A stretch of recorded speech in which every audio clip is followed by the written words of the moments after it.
96.9 FM. Fresh news, smart talk, all day. The views and opinions of the hosts and guests are their own and do not necessarily reflect the position of the management and staff of Guardian Network.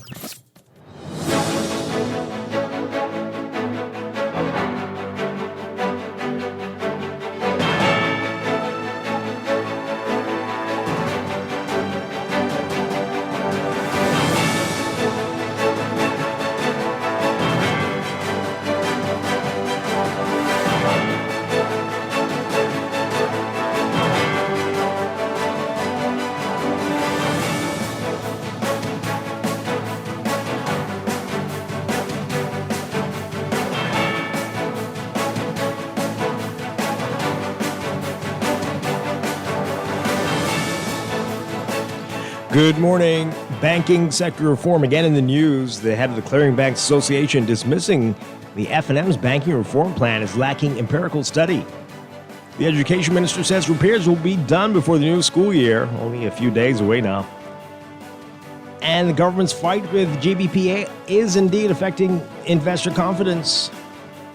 So says the GBPA's executive director. It's all straight ahead this morning. I'm Dwight Strachan, and this is Morning Blend. Wake up, it's a new day. Wake up, it's a new day. It's the start of a new way. Don't you know that it's the start of the end of the old way. Wake up, it's a new day. Wake up, it's a new day.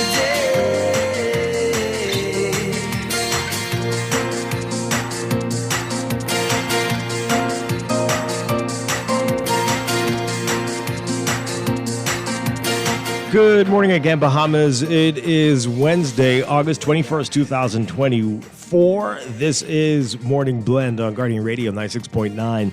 Again, I'm Dwight Strachan. In a moment, Chester Robards will be joining us. Also this morning in business, it's our monthly segment with Bristol Wines and Spirits. That's all ahead, but first, it's time for the Overnight, the latest breaking news from while we're sleeping, and the top national and international headlines this morning.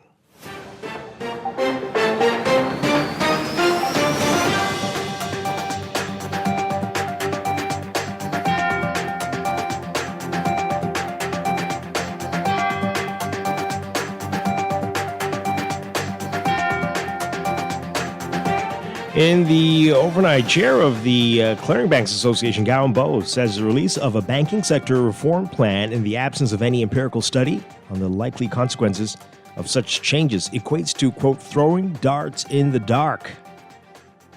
Bowe, speaking in response to the announced plan by opposition leader Michael Pintard to revise the banking framework to create a sector that is both inclusive and cost-efficient. He dismissed the opposition's proposal as political fodder.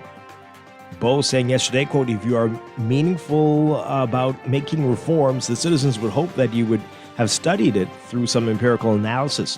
So when you make comments that you would not do things to interrupt the feasibility and sustainability of the financial services sector and banking in particular, and then go on to make pronouncements about things that you would change but have no evidence of what the financial consequences are of those pronouncements that you've made, that be uninformed and not well-studied rhetoric that has been put out. Well, Pintard has accused commercial banks in the country of fleecing Bahamians who are getting fewer services while spending more money. On Sunday, he said an F&M administration would undertake a series of measures to improve the domestic banking sector.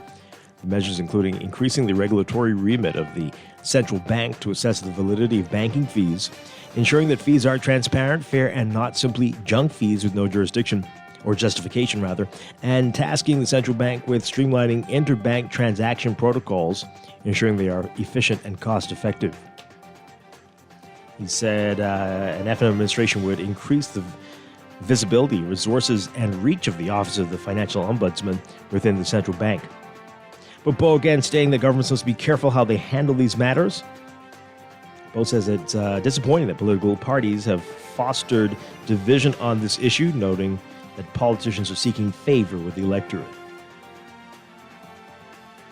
The F&M not the only party concerned about banking services and fees. On Monday, PLP Chairman Fred Mitchell said legislative intervention may be needed to address the issue as well. Education Minister Gladys Hanna Martin assuring that school repairs will be finished before the start of the new school year.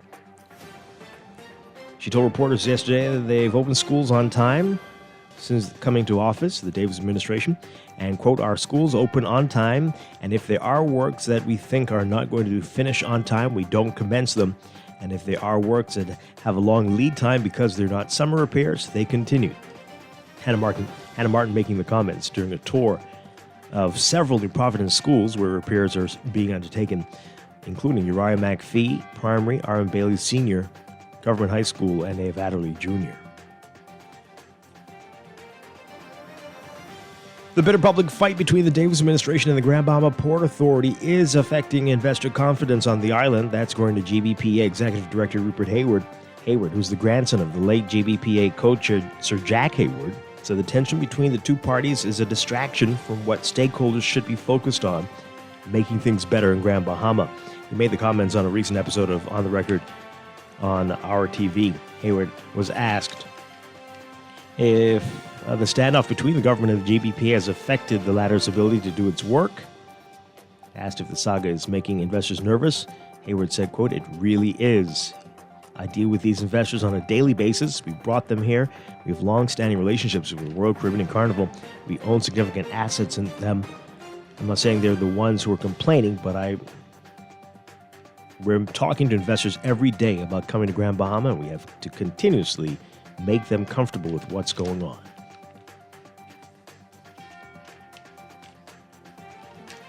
A Supreme Court jury finding a woman not guilty of sexually abusing a boy she once babysat. After 2 hours of deliberations, the jury acquitted 37-year-old Raquel Williamson of unlawful sexual intercourse and indecent assault by a count of 7-2.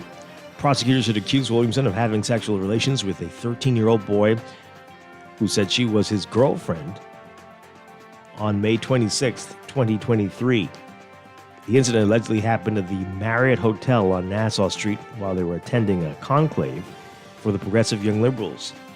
According to the now 14-year-old, the pair shared a room and they slept in the same bed. The teen said that in another incident while at Williamson's home in Mangrove Key, Andros, on April 23, 2023, Williamson fondled him until he became aroused and they had sexual relations.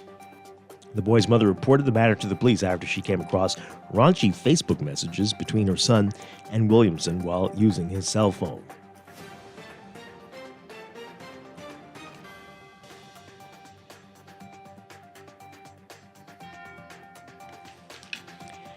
And IRCA, the Utilities Regulation and Competition Authority, is proposing to relax a current rule that prohibits the broadcast of discussion and analysis of election and referendum issues on polling days. IRCA also proposes to relax restrictions on gaming advertising over broadcast media. The regulator also proposes to lift restrictions on the advertising of alcohol in the same manner, but the licensees will be prohibited from broadcasting ads and sponsorships for alcohol during programs directed toward children. Similarly, licensees would be mandated to take particular care to protect children and other young people from advertising or sponsorships that feature or promote gambling. IRCA also proposes mandating licensed broadcast operators to modify and or develop internal policies governing their use of synthetic media, artificial intelligence, and any other emerging technologies that they employ to ensure their use complies with the Code of Practice for Content Regulation in the Bahamas. Synthetic media refers to the artificial creation or altercation of media by machines, particularly programs that use artificial intelligence and machine learning. In simpler terms, it's media that is created by technology, also known as AI-generated media. The proposed changes were revealed in a consultation document released yesterday by IRCA, which launched a public consultation concerning proposed revisions to the code. Overseas, Moscow coming under one of the largest attacks yet by Ukrainian drones since the start of fighting in 2022. Russian authorities say they destroyed all of those headed towards the capital. The drone attacks come as Ukrainian forces are continuing to push into Russia's western Kursk region. Moscow's mayor saying on his Telegram channel that this was one of the largest attempts of all time to attack Moscow using drones. He said strong defenses around the capital made it possible to shoot down all of them before they hit their intended targets. Russia downed 45 Ukrainian drones overnight, including 11 over the Moscow region. Some channels shared videos of drones apparently being destroyed by air defense systems, which then set off car alarms. The governor of the Bryansk region, which borders Ukraine, reported a mass attack on his region, but said that all 23 drones were destroyed. A bus carrying Shiite pilgrims from Pakistan to Iraq crashed in central Iran, killing at least 28 people. The crash happened Tuesday night in the central Iranian province of Yazd. Another 23 people suffered injuries in the crash, 14 of them serious. There were 51 people on board at the time of the crash outside of the city of Taft, some 310 miles southeast of the Iranian capital of Tehran. Iranian state television later broadcast images of the bus turned upside down on the highway with its roof smashed in and all its doors open. Rescuers stepped through the broken glass and debris littering the road.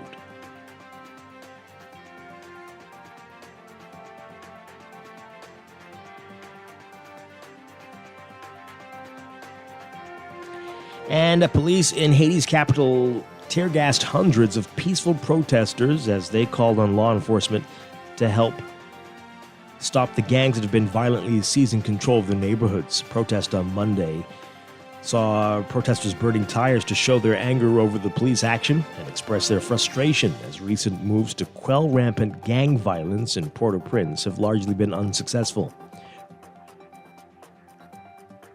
Local media reporting that the attacks were carried out by a coalition of gangs led by Kempis Sanon, a convicted kidnapper who escaped from prison in 2021, and from notorious gang leader Jimmy Cherezier, also known as Barbecue.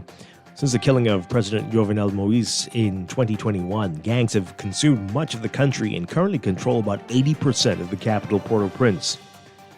Despite promises to prioritize security by recently appointed Prime Minister Gary Conille, and the arrival of about 400 Kenyan police officers, part of a UN-backed mission, many in Haiti say they've felt no respite to the bloodshed. And tens of thousands of customers remain without power across Puerto Rico a week after Ernesto swiped the U.S. territory as a tropical storm. Authorities pledged to restore electricity to everyone by the weekend. The National Weather Service issued yet another excessive heat advisory, warning of dangerously hot and humid conditions. More than 40,000 out of the nearly 1.5 million customers remained without power in the afternoon yesterday. All schools should have had it by late yesterday, according to officials. They note that some 80% of emergency medical clinics, which exclude hospitals, have power. Up to 70,000 clients could be temporarily left in the dark, and another 90,000 were already hit Monday by manual reduction in power to Puerto Rico's grid.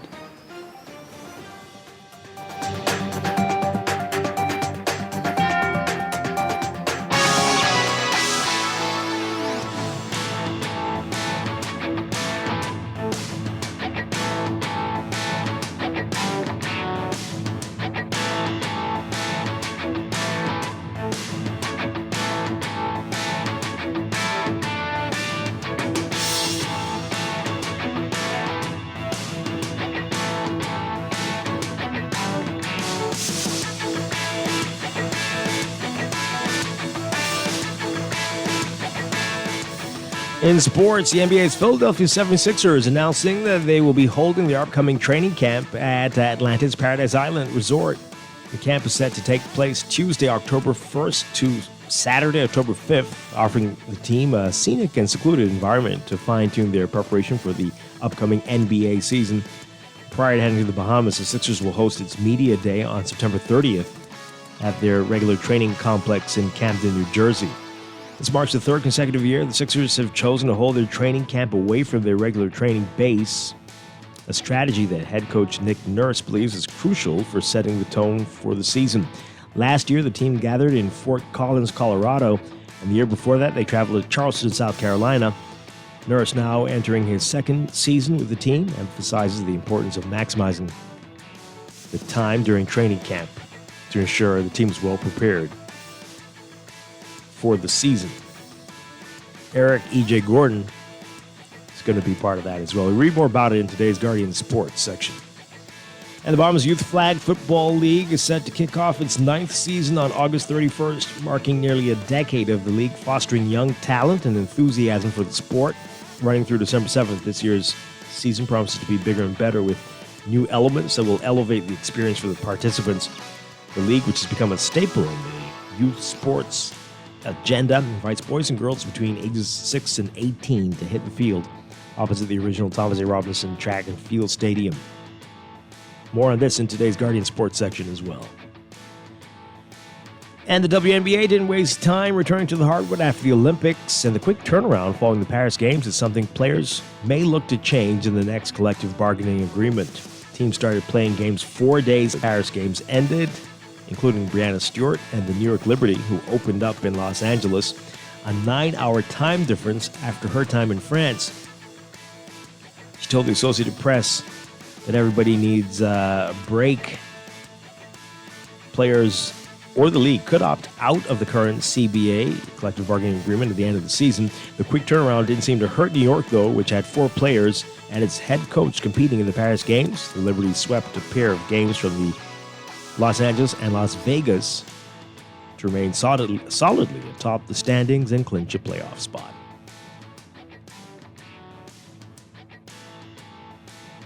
That's sports, and that's the overnight. Time for your first look at weather.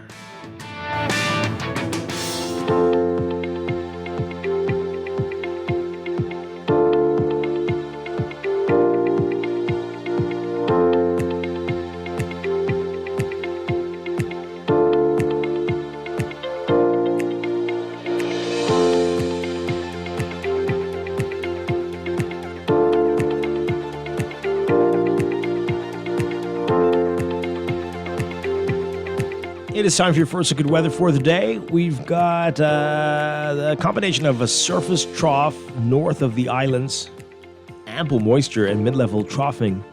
That's going to trigger more shower activity across the northern and northwest Bahamas and the central islands as well, while a relatively drier air mass reduces shower chances for the rest of the country. Building high pressure will bring hot across the archipelago.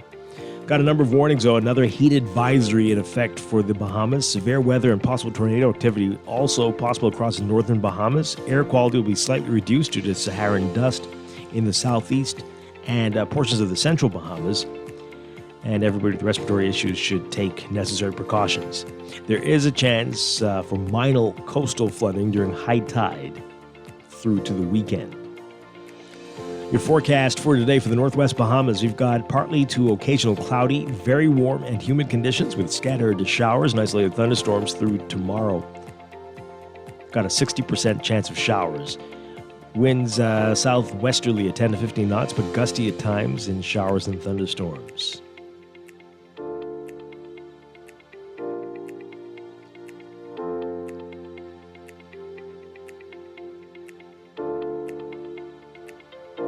For the central Bahamas, we're looking at partly cloudy, hot and humid conditions, isolated showers and possible thunderstorms. Got a 30% chance for showers today. Winds east to southeast at 10 to 15 knots, but gusty at times in showers and thunderstorms. And for the southeast Bahamas, we're looking at mostly sunny, hot and humid conditions.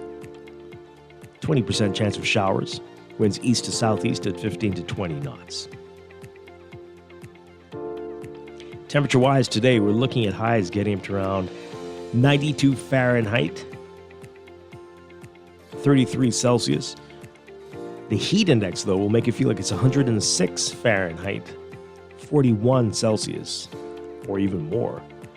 And overnight lows tonight getting down to about 79 Fahrenheit, 26 Celsius. That's your first look at weather this morning. We'll have your extended outlook and a look at the tropics coming up in just a bit.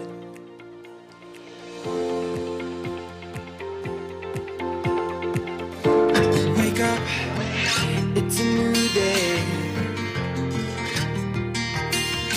Wake up, it's a new day. You are listening to Morning Blend. When we come back, we're discussing the day's top stories right here on your home for fresh news and smart talk all day. Guardian Radio 96.9.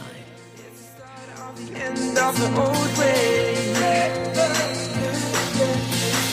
Wake up, it's a new day. Wake up, it's a new day.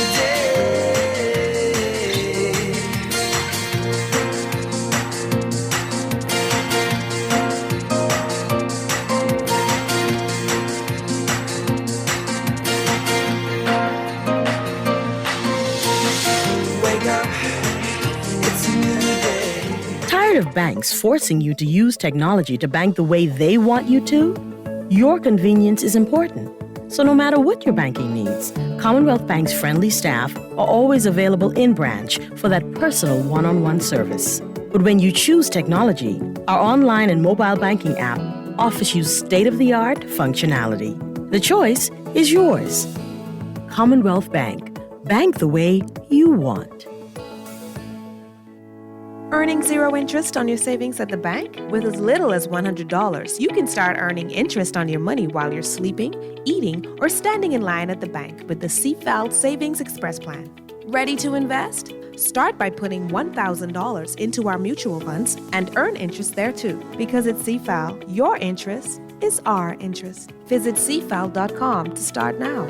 CFAL. Growing wealth for future generations of Bahamians. Looking to elevate your gadget game or a tech trouble simply slowing you down? Escape to a world of innovation at Custom Computers, your go-to store for the latest cutting-edge tech. Whether you need to upgrade your life with the best from Apple and Windows or your device needs a little TLC, the Custom Computers Know-How Store is the destination for unbeatable expertise and quality repairs. With 2 convenient locations, there's a Custom Computers near you on Patton Street in Palmdale and Cades Village, or call 396-1100. Screws and Fasteners World, Balfour Avenue and Palm Beach Street, has those hard-to-find fasteners for you right now. You can find stainless steel regular hex, carriage bolts, galvanized bolts, threaded rods, nails, self-tap screws, sex bolts, anchor bolts, turnbuckles, masonry tools, hand tools, and weed whacker strings. Check out the rope selection and car body fasteners, too. Special orders are welcome.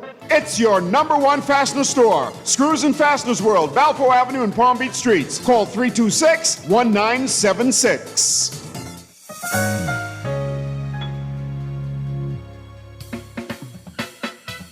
Do you have uncontrollable debt? Are you ready to make that move to Fidelity for a stress-free future? These loans have a built-in savings plan that pays you unbeatable interest. Ask about our debt consolidation loans today. Call 356-7764. Fidelity, we're good for you. Wake up, it's a new day. Wake up, it's a new day. It's the start of a new way. Don't you know that it's the start of the end of the old way. Wake up, it's a new day. Wake up, it's a new day.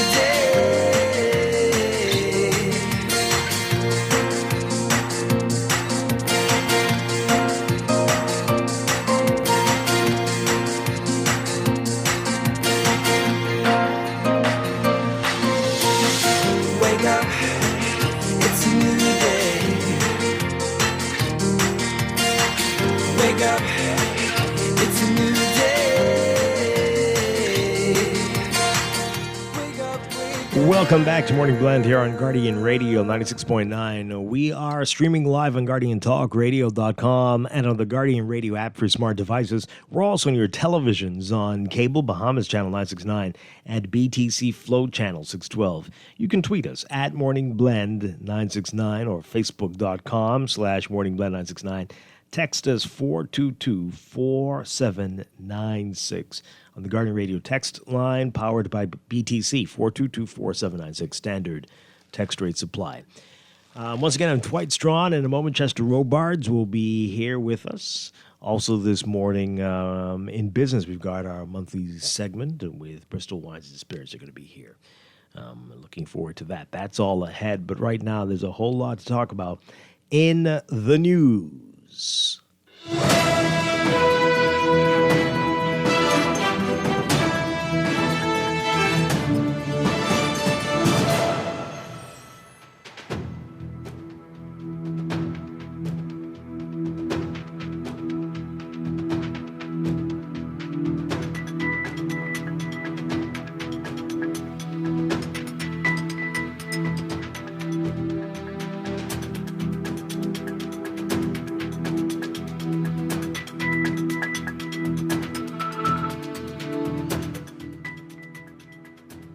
And in the news, big headline, the Nassau Guardian darts in the dark. Bowe dismisses F&M's banking reform plan. It's lacking empirical study. That's Gowan Bowe, the current chair of the Clearing Banks Association. As everybody is saying, we've got to do something about banks and their fees, but Bowe's saying, hold your horses. We're going to get to that in just a bit. We're going to want to have a full discussion on that in just a bit. Before we get to that, other things we want to talk about, including school repairs and this interesting story in the Tribune today. Everywhere I go, people ask me about it. Why the silence on international police? F&M Chairman Dr. Dwayne Sands criticizing the police force for its silence on when international investigators would arrive to assist with an ongoing corruption probe after they failed to show up last week. They're supposed to be gone by now, but haven't even shown up, apparently. Dr. Sands expressing concern that the investigation lacked the urgency and sincerity needed to maintain public trust. Senior members of the United Kingdom's National Crime Agency were expected to arrive in the Bahamas on August 14th, but did not do so as scheduled. Police officials did not respond to requests for comments on the reason for the delay or provide a new arrival date up to press time yesterday. Meanwhile, National Security Minister Wayne Munro has distanced himself from the investigation, insisting that he would not get involved. Huh? What now? Okay. He said, I think this is, yes, he told reporters recently when asked about the expected arrival of the group, quote, this is a matter that's being driven by the security and intelligence branch investigations to police, and I leave the oversight of it to the partners they have chosen. Now, Dr. Sands said he found the minister's comments unusual, noting that Munro often speaks on various issues under police investigation. Sands told the Tribune, the minister has not been shy about full-throated commentary on all manner of issues about matters before the court. We have raised concerns that he has been acting more like a defense attorney and less like a cabinet minister. So why this peculiar approach now, which is not in keeping with his ordinary demeanor? It is a significant about-face for somebody who has been quite willing and able and capable to speak on all manner of issues about all aspects of cases being investigated by the Royal Bahamas Police Force and being even before the courts. Dr. Sands stressed that the public should not have to beg for updates surrounding the investigation. He said, quote, we've made it very clear that this matter touches at the very heart of the democratic process and public confidence in the criminal justice system. We have not deviated from that position, and we believe that the urgency and the sincerity that this issue demands has been lacking, and there is something about this process over the last week or two that has not done anything to increase the public confidence. Well, you, I'm sure, recall what has led to this. The police force was plunged into controversy in July after voice notes allegedly captured conversations involving a senior police officer, a lawyer, and two murdered gang leaders, eventually murdered, Michael Fox Jr. and Dino Smith, which purportedly reveal a quid pro quo arrangement. The conversation on the voice note centered around a $1.5 million airport bank car heist in November. Fox Jr. and Smith were suspects in that matter, but were never charged. Two other men, 34-year-old Oral Roberts and 26-year-old Akil Holmes, were charged in connection with the robbery. Roberts was killed in the Fox Hill area last month. The head of the Central Investigations Department, Michael Johnson, has been placed on leave as authorities investigate. So, again, what is going on here? What's with the silence? What has happened? Let's talk about it. 323-6232. 325-4316. 325-4259. Tweet us, Facebook us, text us, 422-4796. Why? Why haven't you heard anything? I know. Did I miss something? What is happening here? Let's get your reaction to it. Very, very odd. Not a word. What are we doing? 323-6232. 325-4316. 325-4259. Toll free 242-300-5720. Caller, good morning. What say you on this? Hi, caller. Good morning. You're on the air. Good morning, Dwight. Hi. Welcome back. Thank you very much. Both of you. Dwight, I like I say a couple times, I wish the media houses over here maybe could call away or send something, email or something and find out from these people wherever these investigators supposed to come from. It's what was requested by our government or our commissioner. These are honorable people and they should be believed, but you don't trust them so many times, and when they say something that don't mean nothing, like nothing really just add up over it. The paper saying, excuse me, quoting Wayne Munn was saying he's not getting mixed up, but he's not involved. That sounds funny. Remember when the little girl or the minor had sex or was raped or something? He was explaining he would get the person less. I mean, he wasn't shy on saying certain things. This one here, there's a lot of persons, I wouldn't use the word wall, but being around this case, this probe, what they call it, of corruption on the police force, too close for comfort. I don't think the commissioner should be there while this investigation going on. And kind of should agree that Wayne Monroe, because although we only call Mr. Johnson, named the officer, and say this and say that, and call the two alleged criminals who dared name, there was a lawyer in this too. And I believe him and Wayne Monroe might be connected. No, let's not go down that road there. But yes, we need to know answers. This is insane that no one has said a word. Very strange is going on. Chester Robards, welcome. Great to have you with us. Good morning. Thank you for filling in over the past couple of days. My pleasure. Hope you had a wonderful time. I did. I don't know why you have this crutch here. What happened to you? I mashed up my foot. When was this? Sunday. Oh, wow. And you still woke up early to come and do the show. And it was worse on Monday. Without complaining. Well, you are a wonderful person, aren't you? I mind. Thank you. Thank you very much. The country salutes you. Yeah. Yeah, so I didn't miss anything, right? Oh, did anyone say anything as to what happened to the officers? Did they go to Bahrain or Bermuda? I know we get the bees mixed up outside of this place. Did they go to the wrong place? Bohemia. What happened? Nothing? Nobody said anything. Oh, boy. Okay. By now, they were supposed to be gone, but they haven't even arrived yet. And it's like, maybe if we don't say anything, they'll forget. Is that what's going on? I don't know. This is Narnia. Wow. Okay, here's a text. Even if the international investigators had come in, the commissioner basically stated that they would be coming in to find out what was done. That's it. That's not oversight. They'd basically be in the same role as the general public. Here's what we've done so far. Want to grab a conch salad? Okay, have a safe trip home. Oh, boy. And once again, Wayne Monroe is abdicating his oversight responsibility. This is mind-boggling. Yeah, this is when the minister is supposed to be taking a direct role in what's going on, right? I agree. He has too much to say often. Many national security ministers have too much to say about investigations, specific investigations, not very general stuff. But when it comes to something like this, I don't know. I don't know. What do you want him to say? Something. Okay. Something. Where are the investigators? What happened to them? Did they get sick?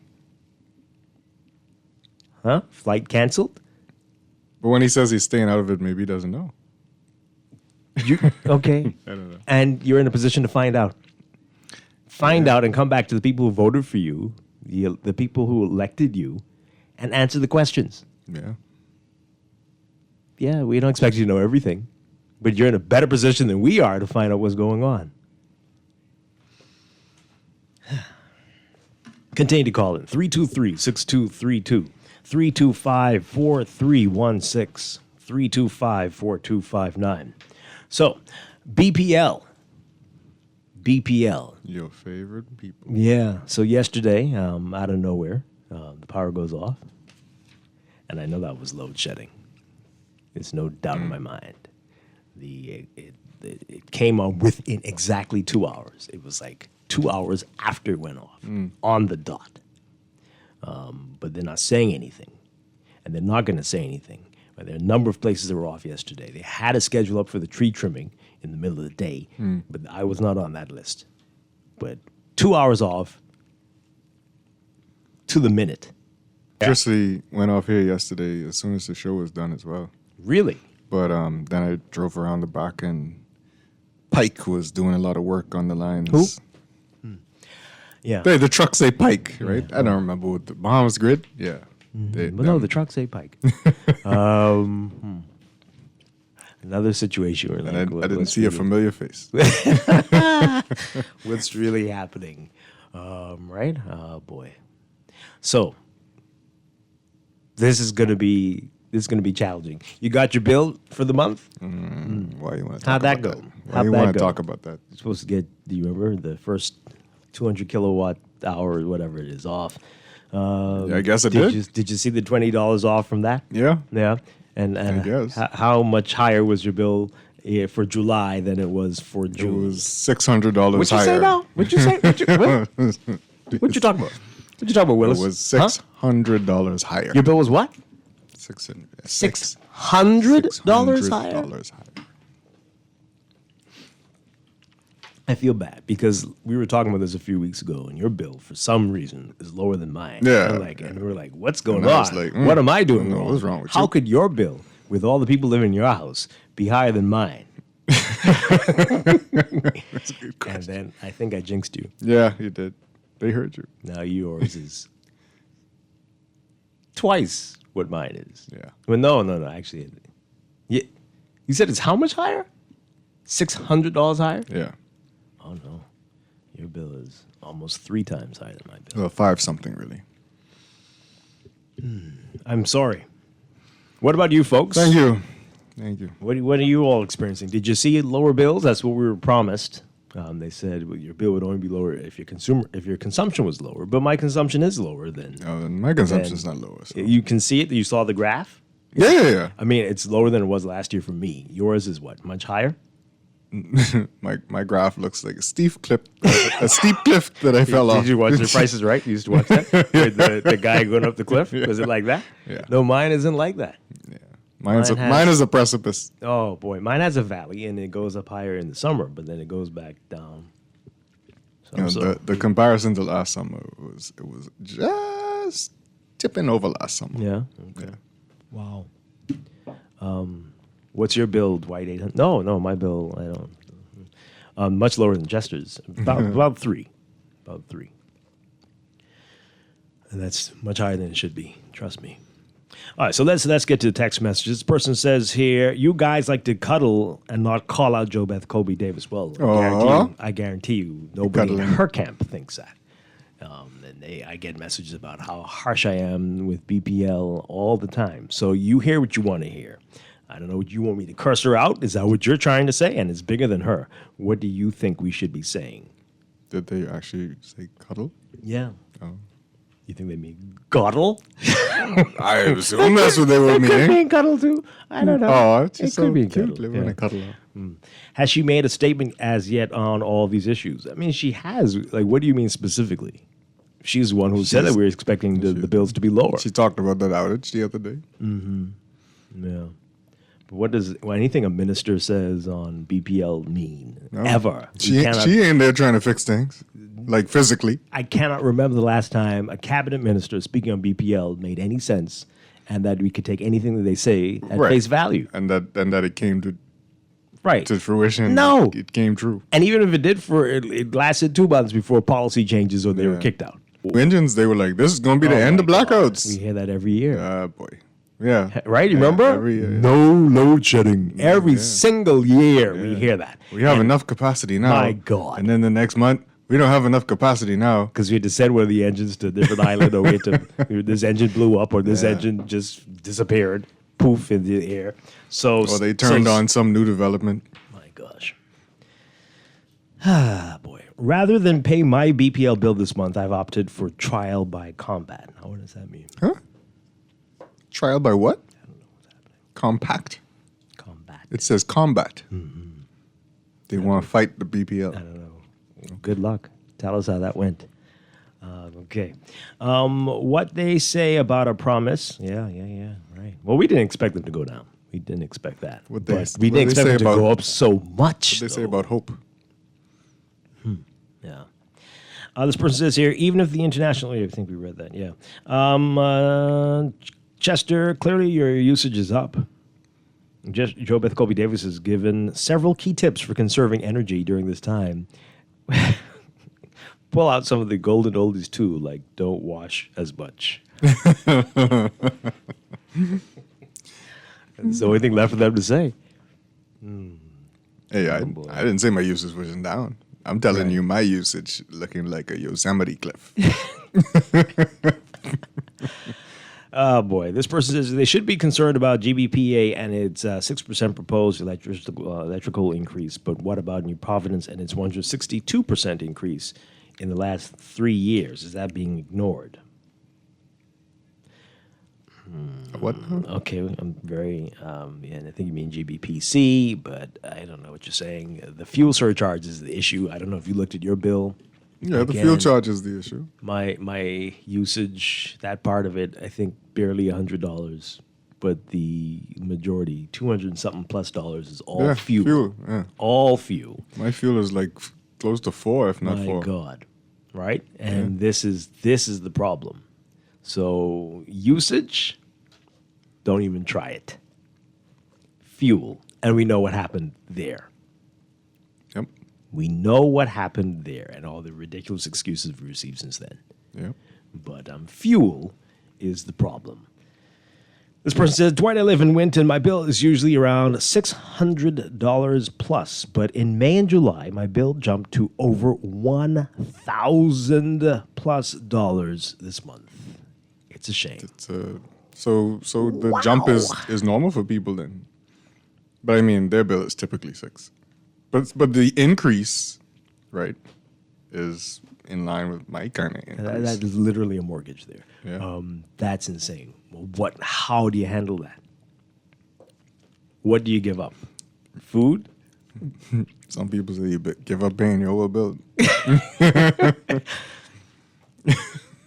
And then you still don't have electricity, and you still think about getting a generator, or still already have one and have to find fuel for that generator and have to maintain that generator.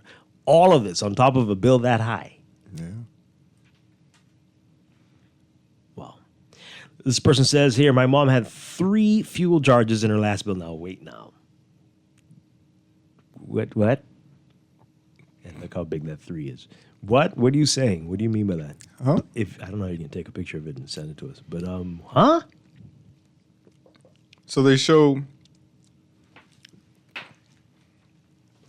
Let me look at my bill because they show like. Don't they show the fuel charge up to a certain amount or something, and then I think over a certain yeah, amount. right. Okay, that's what you But mean. then- Well, but no, then I I mean, don't know you why can't there count would it be as 3. 3. Well, that means how much they used, right? So yes, if you go over a certain amount, and then there's if you go over that amount, so that means oh boy, that was a lot of usage. So you went from under the lowest amount, Yeah. to the amount where they charge you. What was it? Charge you. So on my, That- if you count it like that, then there's 2 for me, sure. But that means because boy, that's a lot. But then, did her usage wander into the realm of commercial? She was So, are they like powering the now? She's a stadium. commercial user. power in the stadium or all the supermarkets in the neighborhood. You better watch that. You might have somebody trying to siphon off. Look for drop cords in your house. Yeah, exactly. That's terrifying. But yeah, so if you look at it like that, and 2 for me. I don't know how many you had, but it's. I saw 2. It's a lot. Yeah. This person just says simply insanity. This is crazy. It really is. It really is. And again, the lack of communication, which Jo Beth Kobe Davis talked about in her last last week about calling for BPL to do better with the communication, is still a major challenge. This person says here, guys, as long as we have a monopoly on this fuel, we will continue to have this high cost. We need to open up the market for competition. Well, if they continue to use that type of fuel, we'll have this problem. Yeah. Right? The more expensive fuel is, the more expensive fuel is being used in rental generators, right? And the fuel is being provided by a monopoly. Mm-hmm. Yeah, it's all a recipe for high bills. Yeah, for us. For us, yeah.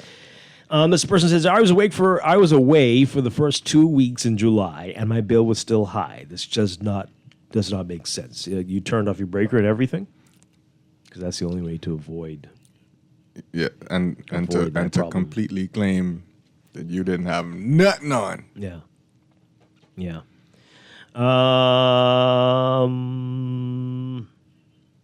This person says here, this can't be the same PLP that promised the people free electricity.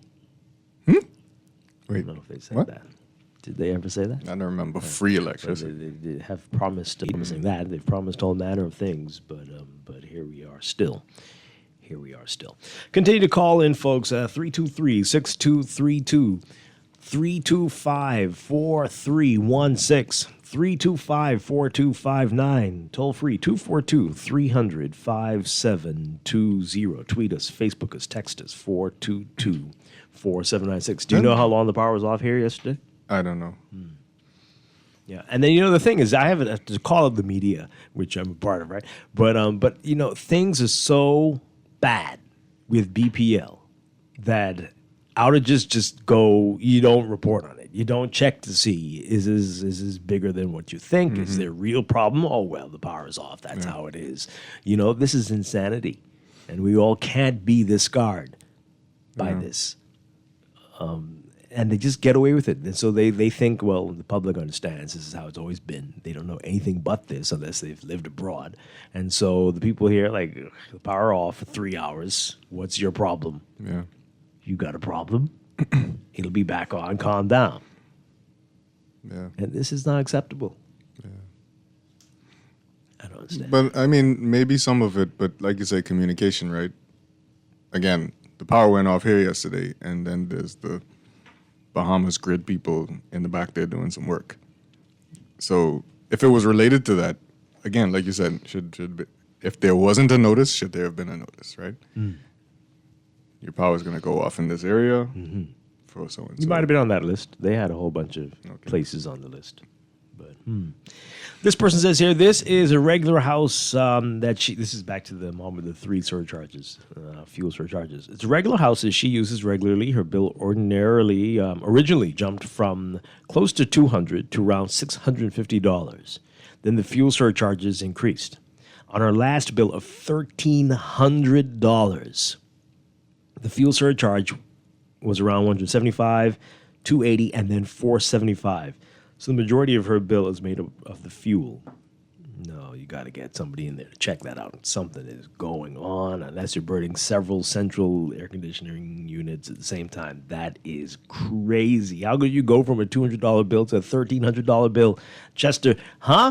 No. No way. They need to check that out. No. No way. No. That's insane. Unless Grammy running a speakeasy in the back that nobody know about. There's no way. Even then. There's no way. And this person... So apparently, I'm being told that during the 2017 election campaign, free electricity was promised. Yeah. Who believed it? Way back then. How did it go? How would it be? Free electricity? Because Did they give a plan for free electricity? We'll decide to free electricity to whom? Electrocute people, as in for capital that's it, punishment? 2021. I don't understand. I don't remember free electricity promise. Sit in the electric chair and you'll get some free electricity? Was it in the blueprint? I mean, if they call the first 200 megawatt hours, if they call that free electricity, I mean, good God, that's the biggest stretch ever. Is it free? You don't pay for it, but it works up to $20 for most people. Yeah. Could that possibly be? I can't imagine. I bet you. This person says free for MPs.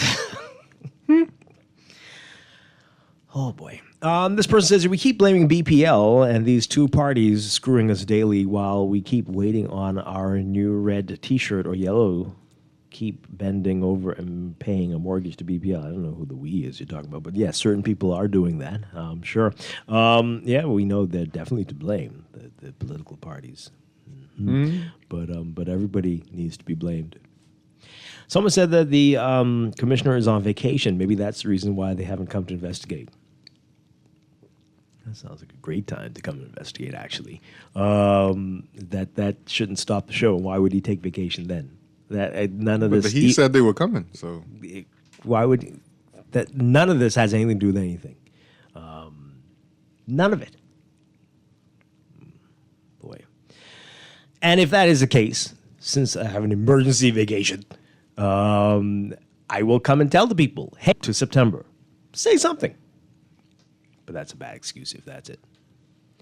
One message to the PLP. We will have the memory of an elephant come election day, whenever that is. Okay, good for you. Can we do an energy audit? You mean on BPL or on your homes? What do you can do anything you want. Mm-hmm. This in the 2012 election, Bradley Roberts made that. Okay, they keep saying it. That was 2012, though. That's what that texter says. I don't remember. I mean, you shouldn't believe such a nonsense if someone tells you that. That's very silly. Unless they're going to put you in a solar home. That's the only way you would get. And even that ain't free. And right, you still. So the economics people tell you that there's an opportunity cost to that. So whoever said that would be a good reason not to vote for them. Because what? And they don't give you more information? Just tell you that in one line? That's it? Oh, that sounds good. I'm going to vote for them. The beans don't burn in the kitchen. Boy, I tell you. The sun don't shine every day. 323-6232. 325-4316. 325-4259. Toll free, 242-300-5720. That's a toll-free line. You can text us 422-4796. Some more text messages here. This person says, if you have any experience with business plans, you'd understand what's happening. Brave Davis, Joe Beth Kobe Davis, and Anthony Ferguson, as one of Bahamas Grid's directors, have all seen the business plan for Bahamas Grid, and they're all aware of the additional revenue that Bahamas Grid projected from a newly designed magical fuel usage calculation. They have access to all of BEC's customer data and have analyzed it carefully, building several financial models with differing rates to see which groups of customers would bring in the most revenue. This is not a surprise to Brave, Joe Beth, Ferguson, Pike, or Franklin Wilson. This is all planned, and while we are screaming, they are likely meeting to say everything is on target, that they're doing extremely well. Remember that? What a success. Look at all the money we collected.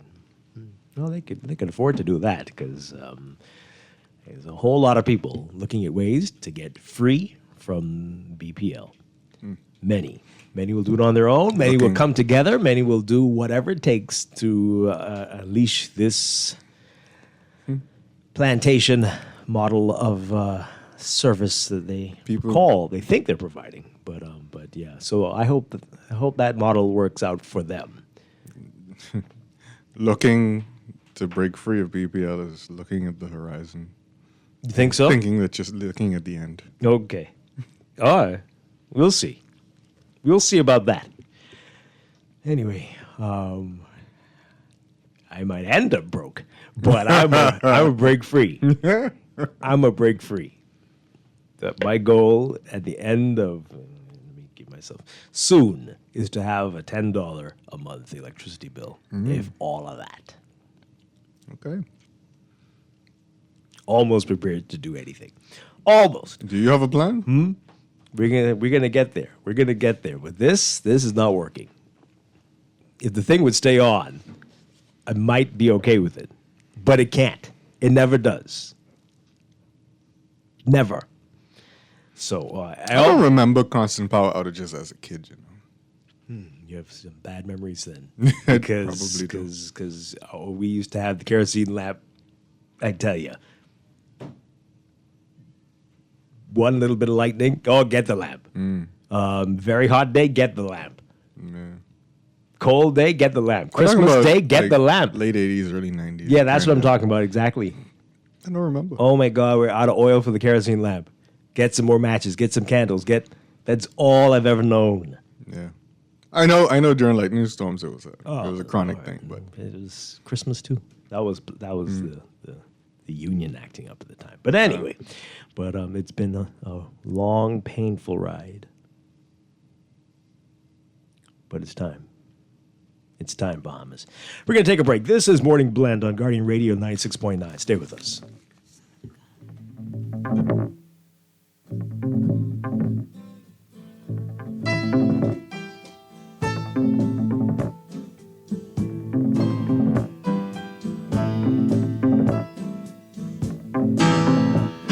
You walked into the party like you were walking onto a yacht. Your hat strategically dipped below one eye. Your scarf, it was apricot. You had one eye in the mirror as you watched yourself go out. And all the girls dreamed that they'd be your partner. They'd be your partner, and you're so brave. This is Guardian Radio 96.9 FM, Nassau, Bahamas. RBC. Life is full of twists, turns, and defining moments that create your own unique story. However your story unfolds, we're here to help guide you through it. From every big decision to every new adventure, RBC. Visit rbc.com/Caribbean/all of you.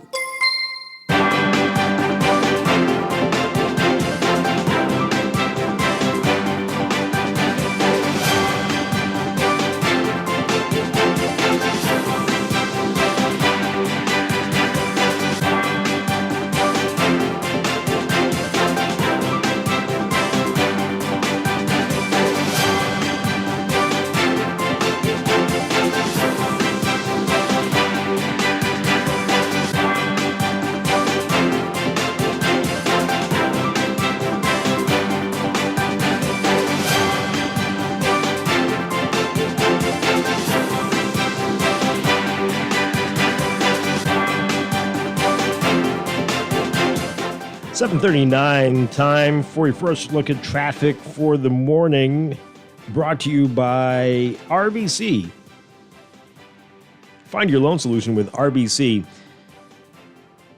In traffic alert, roadworks continue on Cowpen Road. It's going to continue through Thursday at least, between Gordo's Liquor Store and Blue Hill Road. So if you know where that is, that's where this work is going to be continuing. Everyone's being advised to avoid that area if you can, or at least follow the posted signs. That's between 9:30 a.m. to 2:30 p.m. each day on Cowpen Road. In your real-time traffic right now in Nassau, we are seeing some heavy traffic on Mile Butler Highway, just about midway between Fire Trail and Tawny Coombs Darling Highway if you're heading northbound. So along Harold Pond there, you'll see that long line in front of you in the northbound lanes. Blue Hill Road also busy for you, especially north of Soldier Road on the way to Independence Drive if you're heading northbound. And a bit of congestion near Marathon Road, Robinson Road, East-West Highway at that intersection there. And Prince Charles Drive and Beatrice Avenue also looking busy for you. there. That's what we're seeing so far. We'll have another update for you after the 8 o'clock news. Morning Blend Traffic brought to you by RBC. Start a conversation at rbc.com/loan/all of you.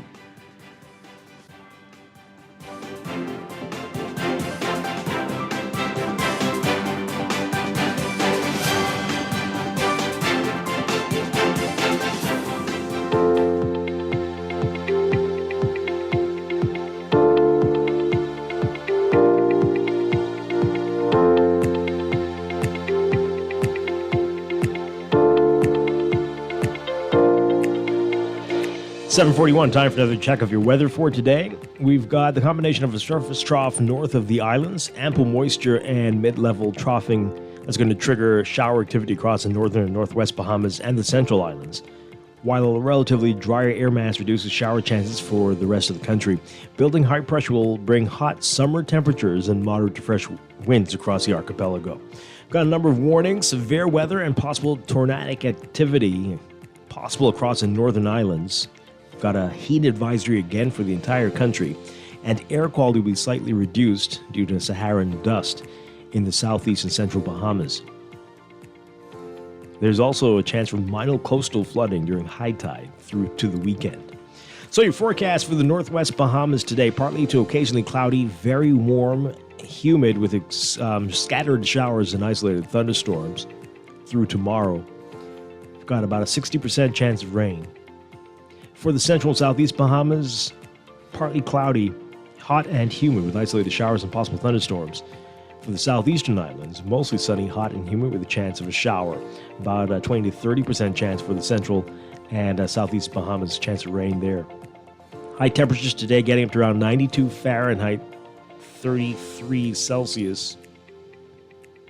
The heat index will make it feel like it's a whole lot more, about 106 Fahrenheit.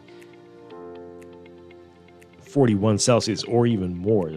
And overnight lows tonight getting down about 79 Fahrenheit, 26 Celsius.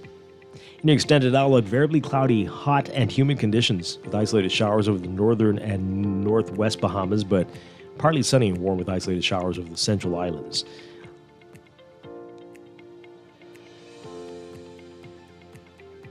In the tropics,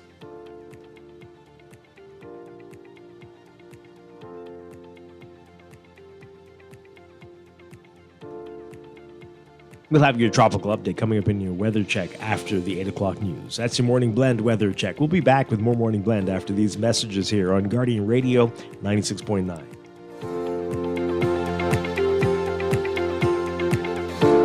Living with a neurological condition shouldn't define you. At Cleveland Clinic in Florida, we do whatever it takes to make life better today while discovering new treatments for a brighter tomorrow. From epilepsy management to specialized spine care and brain tumor surgery, we're delivering world-class neurology care for the day-to-day, for the days you live for every care in the world. Visit clevelandclinicflorida.org/Caribbean. Now let me see now. 326 EPIC. Hello? This Epic Eckert battery. This Miss Beulah from round the corner. I hear you're selling tires now on Wolf Road too.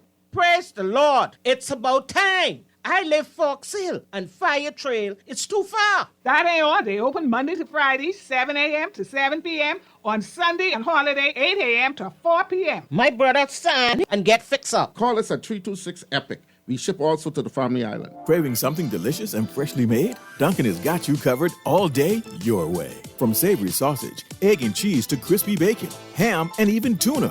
Our sandwiches are made to order just for you. Choose your favorite. Bagels, croissant, toast, or muffin. Whatever you want, we've got it. Whether it's a classic grilled cheese or a hearty club, your perfect sandwich is just a bite away. Dunkin's fresh, made-to-order sandwiches made all day your way. Only at Dunkin'. The Bahamas runs on Dunkin'. Maybe it's time to explore your options. There's no harm in reviewing your mortgage arrangement and considering a better deal. CIBC Caribbean can help you narrow your search and decide. Switch your mortgage to CIBC Caribbean and enjoy a special interest rate and help towards your switching cost. Visit CIBCFCIB.com/inspired home for more information. Conditions apply.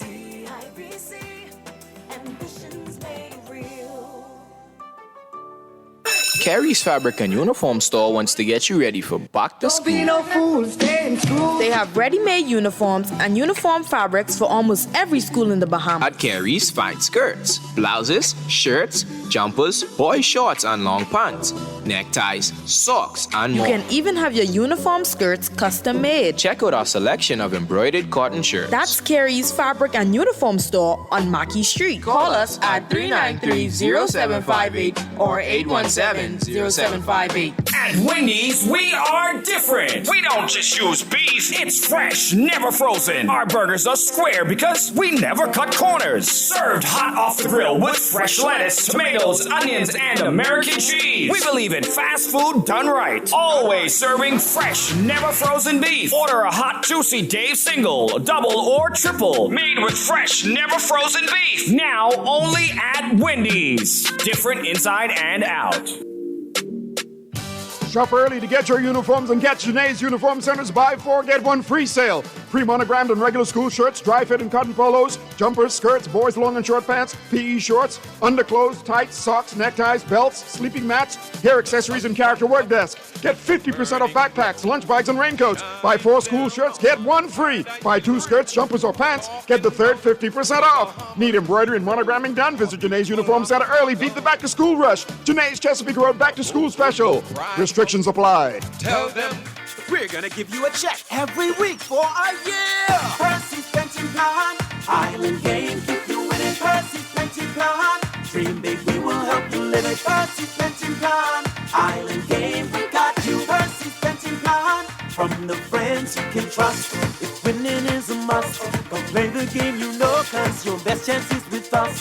The most trustworthy name is Percy's Island Game. So put 20 on your account and ride this easy train at Percy's Island Game. Wishing for some extra cash this summer? Enter Esso's Summer Wins promotion. Esso is giving you the chance to win 3 incredible cash prizes: $2,000, $2,500, and the grandest prize of them all, $5,000. To enter, simply fuel up with $25 or more, write your contact information on the back of your receipt, and you'll be eligible to win. 10 lucky customers will also have a chance to participate in convenience store sweepstakes. Promotion ends September 29th, 2024. Terms and conditions apply. Like and follow Sol Petroleum on Facebook for more details.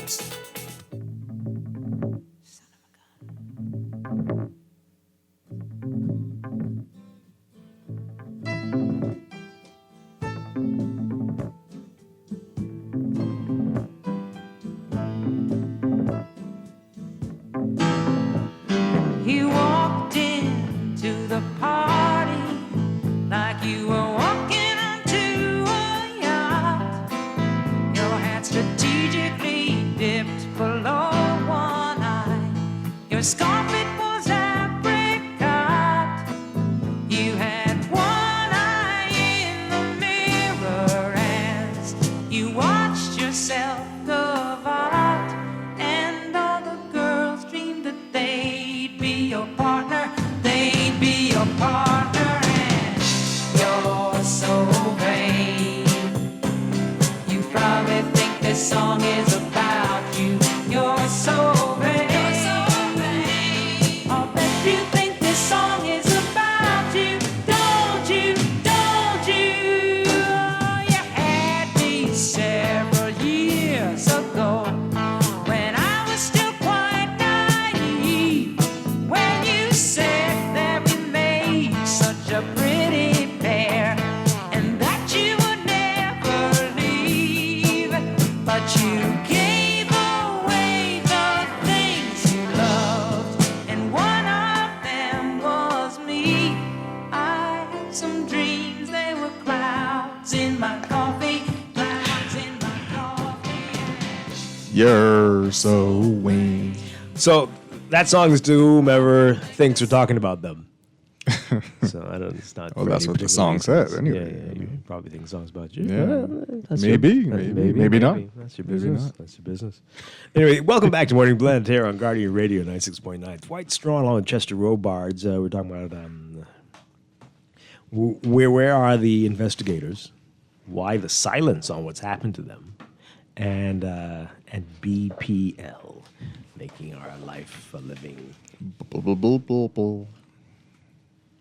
AG. double hockey sticks there, right? All right, so we got a whole lot more of your text messages. We want to go move on to some other topics, though, but let's read these. Bahamians need to sue BPL. I only left my porch light on, and I was not on the island for 3 months. Wow. And what happened? My bill went from $7-something to $1,200. No and the fuel way. surcharge was $2,000+. Wait, that is During the period that they were away for 3 months? What? Wait. You're saying that the bill, your consumption was $1,200 and your fuel surcharge was Oh wow! The fuel surcharge was $2,000+. The bill was over $3,000. Crazy. I wrote in 3 months. That doesn't make any sense. In 3 No, months. somebody broke into your house and was living there. And was partying. And partying. All day. And left everything on. All day, all night. You sure you didn't have like a relative? You know, it's always a cousin coming there and staying there and like. What kind of cousins you got? Not me. My cousins are wonderful. Wink, wink. But no, I mean, it's other people's cousins. Who destroys everybody's cars? I mean, you lend your cousin to it. You lend the car to the cousin. Don't say the that too cousins. loud. That happens every day. You might trigger my cousin. My cousin borrowed the car and smashed it up. Yeah, I did that. And didn't have a license. That happened to you? What? See? Okay. Right. My bill was over $3,000. Crazy. I wrote a letter and they were supposed to come investigate. I'm still waiting. How long ago was that now? How long you been waiting for the investigators? No, something's very wrong. There's something. You only left the porch light on. What's the typical consumption? Thing and say that was the bulb. That wasn't an LED bulb, and that's what caused that. Because even if they didn't come and read the meter, and they estimated the bill, your neighbors were stealing your electricity. Something's gonna. No. But did they say that they don't read every meter? Did they say they estimate some bills? I feel like they said that at some point. But they changed over most people's meters, Right. So they can read Read them it from the street. From the street. Yeah. You believe that? It's a lot of road drive. And like, what if there's interference and like you picked up the I don't know. wrong meter? Well, they picked the wrong house to read wrong, or to guess on, because someone away for 3 months and get a bill that high.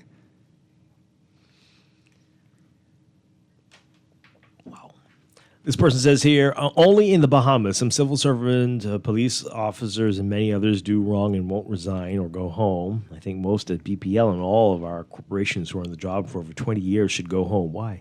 And let the 1973 Bahamians run this country. What does that mean? I'm sorry, what? What does that mean? Or do you mean 1,973 Bahamians? What do you mean? What? Anyway, you mean anyone born after 73? That's what you're talking about? Okay, that's interesting. But why? That's what they're talking about? But why? Why are you saying that? And there's some decent people born in 72. What are you saying? Anyway, the Moses crew is cursed, and we won't get no blessings with them. Oh, that's that same church. person who always talking Also- about the Moses crew. No, I think it's spreading. It's spreading. It's Oh, really? spreading. Is Yeah, it? yeah, it's more people now. We won't get no blessings with them. The church, also, they lost respect from us, the real Bahamians. So, What boy, is that? I don't know what's going on there. It's a So lot. what are the people before 73? They still British? Heathens. No, they're not Bahamians. They're former British subjects, and so they don't mean us well. Apparently, that's what the text. That's what I'm getting from the text. Suggesting, yeah. Boy, I mean, some of them were babies, though. I mean, Rough. that's a Rough. little bit much. It's a little bit much. But people with the mindset, maybe you mean, and there are plenty of people born after 73 with that With the mindset, too. mindset, So that's what you mean. You can't look at it based on age. That's very unfair. There's some very progressive thinkers in their 60s, 70s, and 80s even, and beyond. So I don't know. But they've always been in the minority. And so we got a whole holiday called Majority Rule. So that tells you how we do things around here. This person says here, good morning, gents. Amateurs must have paved the left-hand lane of the left-hand side of the eastbound Tawny Williams Darling Highway. BPL needs to hold a public open house of their Clifton Pier site to see the old engines they keep buying. It's probably very dangerous. You wouldn't want to see that. So what's wrong with the left side? I don't know. I haven't seen that part yet. Is it? But you remember I was telling you. Does it have a slant? The right side, which is the southern. Oh boy. The southern. The eastern. The southern side. It's the southern side of the eastbound lane. Yeah. The big giant paint stripe. Right. Pink paint. That was clearly an accident. Okay. My wife always tells me I don't know colors, but was it pink? It looked coral. Or yellowish? No. Pinky. It was a pinky color. But it looked intentional to me. Like, why is this here? And they just paved it. And then there was from the roundabout to the other roundabout, which is a long stretch. I'm like, wow, who did this? Or is this part of the bonding process? It was very strange. I hope it's gone. Yeah. But that was bad. I'm beginning to think I really don't know colors. You look like someone who would be colorblind. Really? I was pointing at a building yesterday, and I told the lady, I said, "You mean this blue building?" She's like, "The green building." And I was like, "We're talking about the same building, right?" Yeah, anyway, that's neither here nor there. So what's wrong with the left side of the, what color is the eastbound lane? Well, I guess it's bumpy. Bumpy or it's slanted? I Tell us feel more, like it might be Dexter. slanted. Tell us more. Like it slants toward the sidewalk. This texter says, I told you before that I have a deceased relative whose bill was higher than mine. But what does that mean? Is everything off in the house? Somebody could be living there. That doesn't mean anything. Unless you're trying to tell us that there's no electricity running to the house and the bill keeps coming higher. Now, that is something. You got to write a letter to BPL to tell them stop estimating this particular house. We can't be so passive about this. We're all joke. This is not funny. It's not funny. This is a serious matter, and if they're fleecing us. The problem is, everybody's fleecing us. But anyway, the problem is, we say this on the radio, and people are hearing us. People who work for BPL, and they're probably laughing too. They're not saying these people are in crisis. How do we rectify the problem? How do we rectify the problem for them? Right.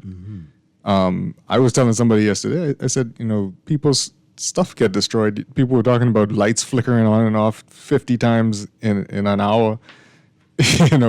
People's stuff get destroyed. And the process to get compensation for that is humiliating. That? Yeah. Sure, that's a good word. Yeah. Yeah. Right. Oh boy, this person says, how do we allow a company to estimate a utility bill in the first place without some sort of lawsuit? Yeah, this is insane. That's why they say insane. File a lawsuit. Yeah. As you said, we're getting fleeced. Got more fleece here than Australia. You get it? No. We're going to go to the break. This is Morning Blend on Guardian Radio. Stay with us, folks.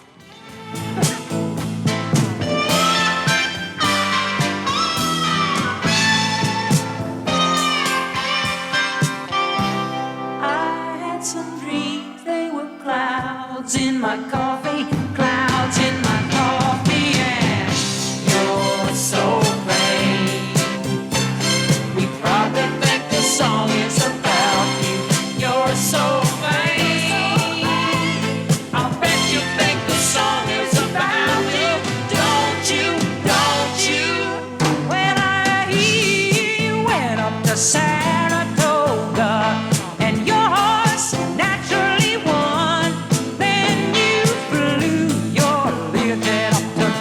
This is Guardian Radio, 96.9 FM, Nassau, Bahamas.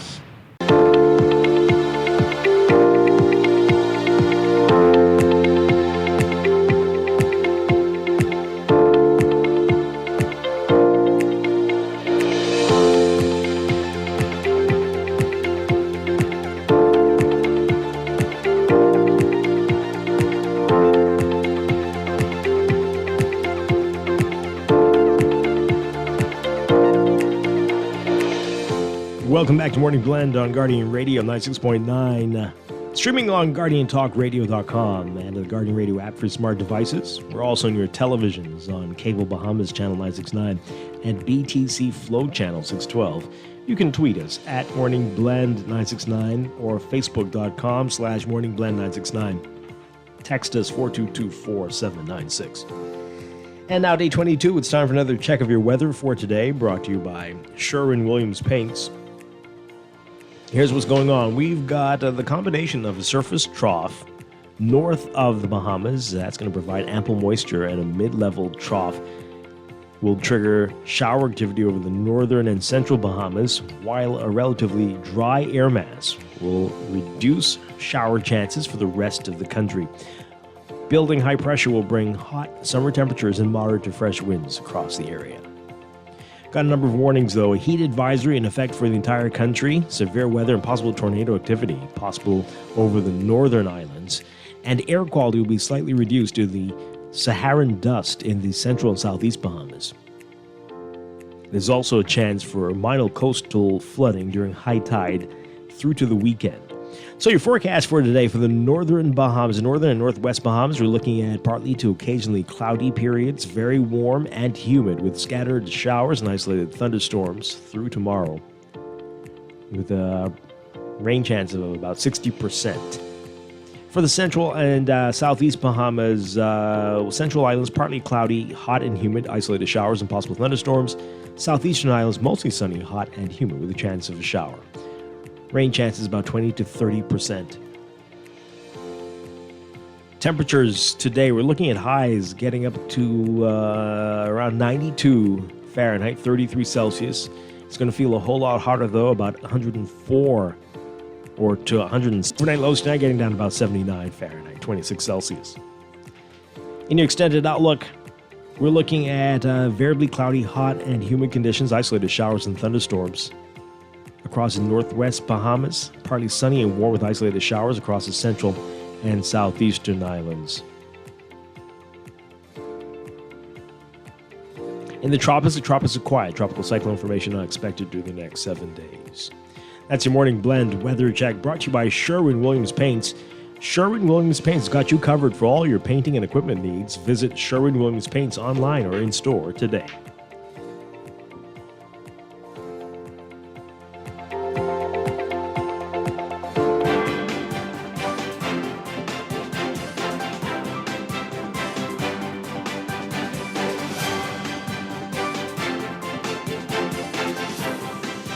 And at 8:24, time for another check of your traffic for today, brought to you by RBC. Find your loan solution at RBC.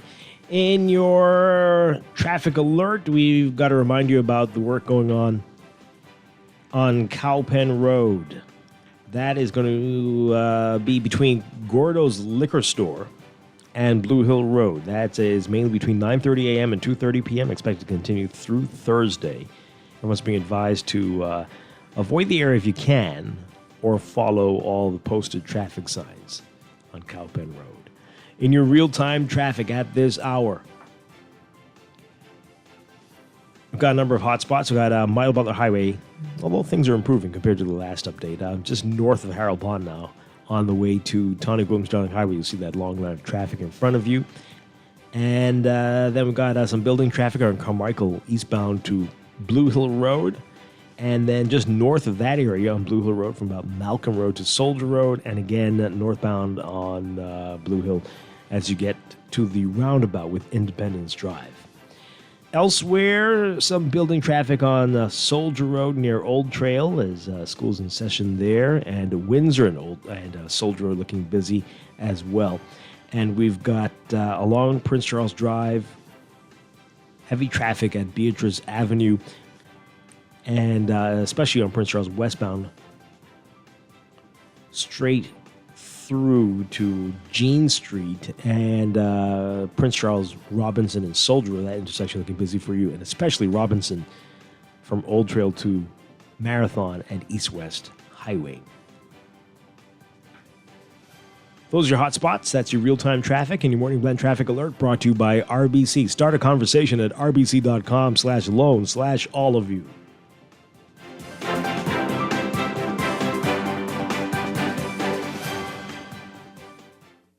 RBC. RBC will find the right loan for all of you with competitive rates and extended terms to suit you. Whether it's for debt consolidation, your next vehicle, or home purchase, sometimes we all need a little more. No matter the reason for the loan, we're here to help you find the solution. RBC. RBC has all the loans for all of you. Let's start with a conversation today.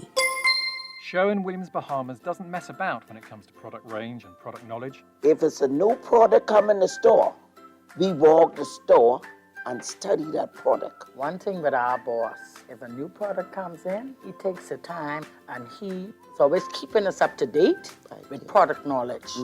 And we just had 9 weeks of different products that we had to study, and we had exams at the end of each product. Yeah. The only way we could sell the product effective, we have to know that product. Yeah, that Yes, helps us to yes. relate to our customers. It gives us better knowledge to know what product to introduce to them. You understand? So we can know what product to give them to use and what product not to give them to use. So product knowledge is really key in Sherwin-Williams. They got the keys. And the key is the product knowledge that comes with our extensive product range at Sherwin-Williams Paints, Bahamas. Find color in every day. You try to rest, but roll with the best. For all your printing needs, there ain't no one better, no. For posters and binders, magazines and flyers. For window decals, greeting cards and newsletters. No job too big and there's no job too small. You name it, we can print it. Just give us a call. Let Print Masters bring your masterpiece to life. Located in the Nassau Guardian Building, telephone 302-2361. Looking for great device deals and offers this summer? Look no further. Alive has special discounts on the latest smartphones, Ring devices, and accessories. Plus, as an Alive customer, you can expect exclusive Get Extra offers and rewards, which means even more value for your money. We're talking more data, prizes, and surprises. Upgrade with us and experience the perfect summer with Alive in store or at bealive.com/deals. I know I have good taste. It's funny and it's ironic that only I feel that way. I promise them that you're different. And everyone makes mistakes, but just don't. I heard that you're an actor, so act like a stand-up guy. Whatever devil's inside you, don't let him out tonight. I tell them it's just your culture, and everyone rolls their eyes. Yeah, I know. All I'm asking, baby, please, please, please, don't prove I'm right. We are back with Morning Blend on Guardian Radio 96.9. Dwight, Strachan with Chester Robards on this Wednesday morning. Coming up in our 9 o'clock business hour, we're talking with Bristol Wines and Spirits, our monthly segment with them. Looking forward to that. All right, so we want to get to some other issues in the news, but we have a few more of these shocking Wait. What What decade was that song from? That's a brand new song. Brand new. Okay. Topping the charts. Is it? Well, People are getting nostalgic about the kind of music they make, huh? It sounded like a throwback to you? It sounded like, like a 90s Jewel kind of hit. Sabrina Carpenter, she's pretty cool. She does a lot of genre bending stuff. Interesting. Yeah. Please. Number 8 currently. Thank you Is it number for 8? giving some information on this song, because I had no idea what that was. Okay, sound like you like it. It was starting to sound kind of groovy. It's pretty cool, except for the curse words. Oh, I do miss. But that was a clean radio. I do miss Jewel. What's she doing now? I don't know.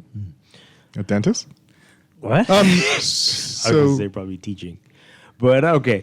Anyway, so we've been getting wild BPL on the text message about people's BPL bills, and it's just shocking. And I mean, what are we doing? And people are so good. They're so calm and they're so right. They're not really saying anything much. They're just they're just paying the bills. Just like, oh well, this is my lot. This is what I got to do. Yeah. Boy, this person says here, BPL cars don't come through my corner. They don't read the meters, so your consumption is irrelevant. You guys should know this because of y'all increases without increased consumption. They are, well, again, we can see it's I ain't fuel. gonna never say my consumption didn't increase. I ain't gonna lie. Right. The fuel surcharge, right? So we know the consumption hasn't gone up or the maybe fuel surcharge has. is the highest But part the fuel of the bill. surcharge is the biggest part. Yeah. So we've known that, and that hasn't changed, and it hasn't changed one bit under this current grouping that we have. They're saying, the text goes on to say, they're playing us for fools, and that song was about that person, so they're not wrong for thinking so. the singer's hurt. Earlier, if you just tuning in, we were playing You're So Vain, but we don't know who it's for. But if you think it's about you. This person says, I have a sister that got billed by BPL for 9 years after she died. Oh, dear God. What? And the house was burned and knocked down. No way. For 8 of those years. What were the bills like? Did they come and turn it off? $30,000. The meter was destroyed during the fire, and they still said they read it. They never came to turn it off. They never came to turn the electricity off, though. They said they can reverse until they can examine the meter. They said they read each month for those years. Even the pictures, obit, and news story of the fire didn't help. So we told them to go to the graveyard and take it up with her, take up the argument with her. Excuse me? Wait a second. I hope you have emails? Like, what? No. This can't be a true story. This is you'll need to stop. I mean, not my good BPL. And this can't be a and true I'm gonna story. get struck by lightning for saying that because, oh my God, I can't stand them. But we've got to read this again. What am I seeing? Am I seeing right? I think my eyes are getting bad. I have a sister that got billed by BPL for 9 years after she died, and the house was burned and knocked down for 8 of those years. $30,000. The meter was destroyed during the fire, and they still said they read it. Said they can reverse until they can examine the meter. They said they read each month for those years. Even the pictures, the obituary, and the news story of the fire didn't help. So we told them to go to the graveyard and take up the argument with her. Wow. Said they could reverse what? The charges? Full of crap. I hope they have emails, et cetera, et cetera. Well, I would sue them just for the pain and suffering. Yeah. So...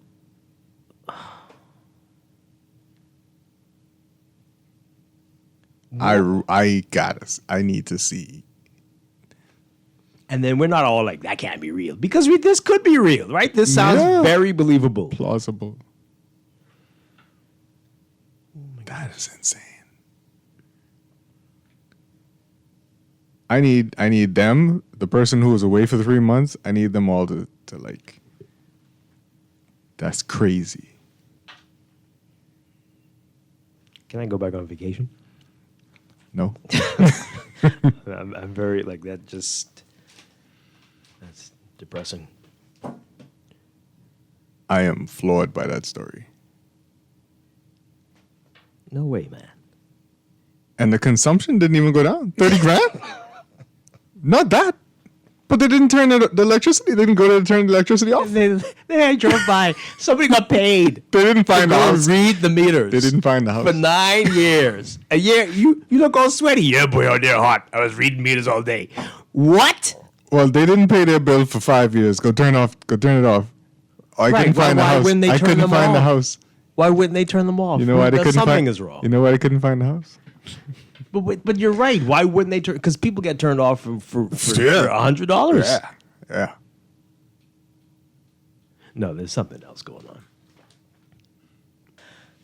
Anyway, okay, we're gonna leave that there. That was the worst one. That's pretty bad. The worst of the stories we've heard. We heard a lot of bad ones. Lots of dead people getting billed. But that was crazy. That can't be. Something's wrong. You're leaving out something very key. Maybe there was an automatic payment. Something. No, I don't understand. Let's take this call. Good morning, call. You're on the air. Good morning, Dwight. Hi. Good morning.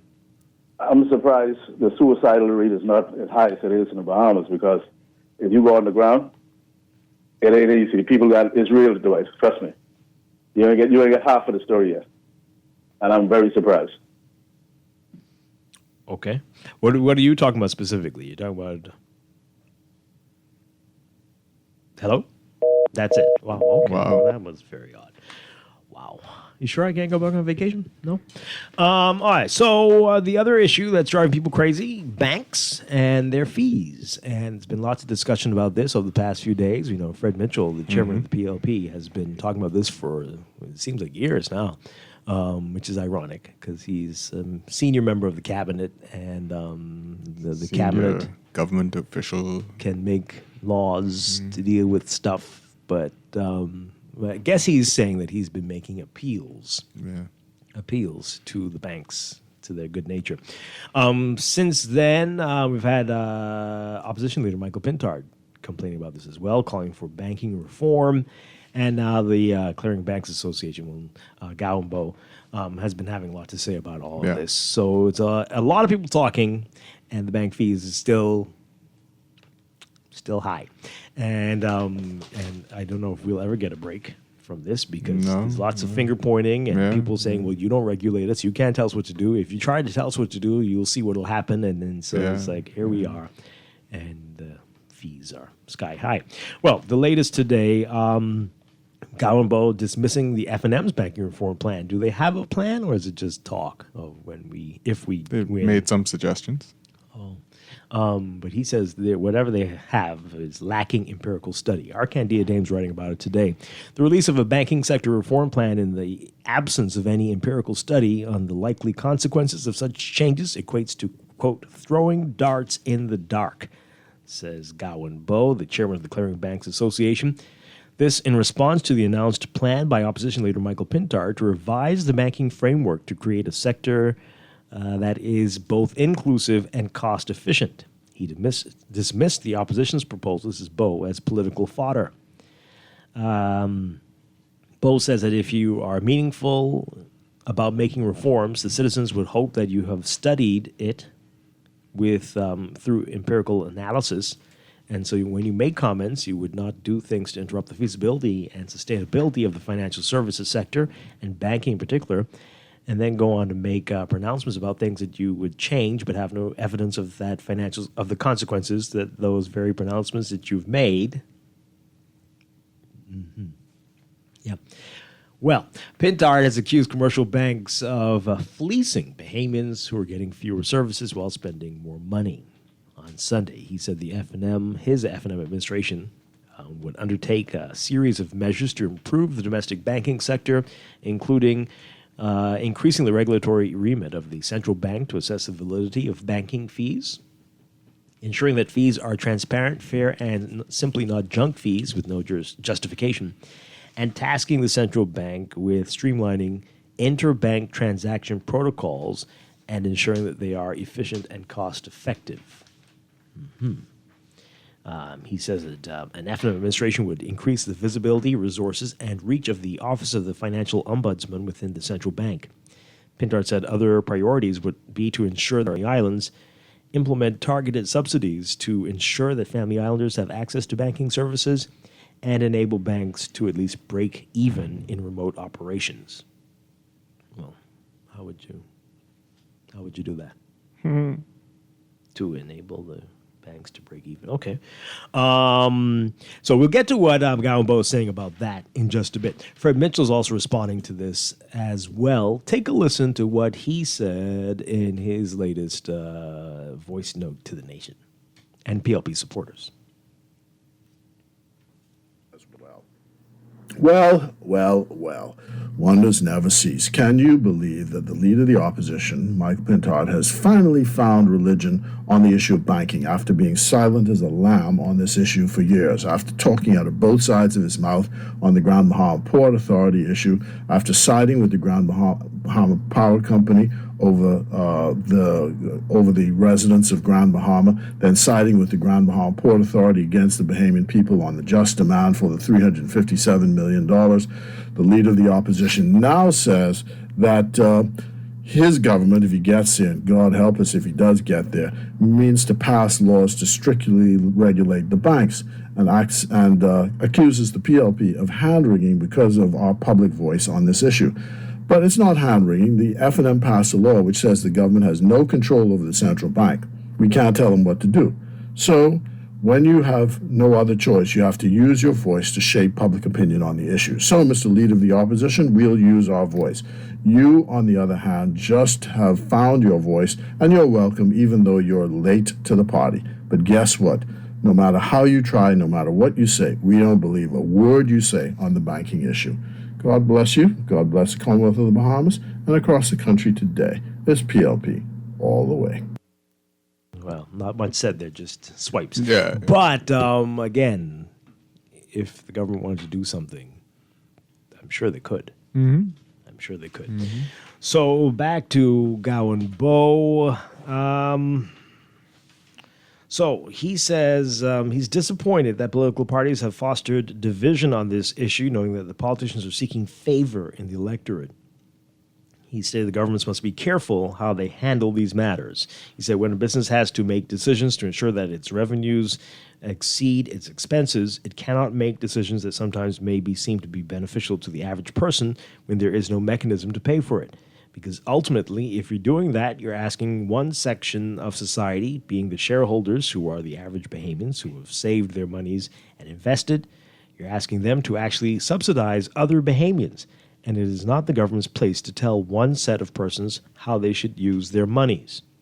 Secondly, if you're not careful, you could have a situation where the bank incurring losses then has a situation where depositors' funds are now coming into threat. Bo says it's just again. Yeah, he said it's not saying that there cannot be changes, but those changes should be empirically analyzed. Mm-hmm. You should be able to say that this is the cost of doing so. These are the intended revenues. Is it actual positive profitability, or is it neutral, or is it actually going to be negative? And then ultimately, would you then have the ability to decide, are there elements that the state itself can intervene in through tax incentives or otherwise?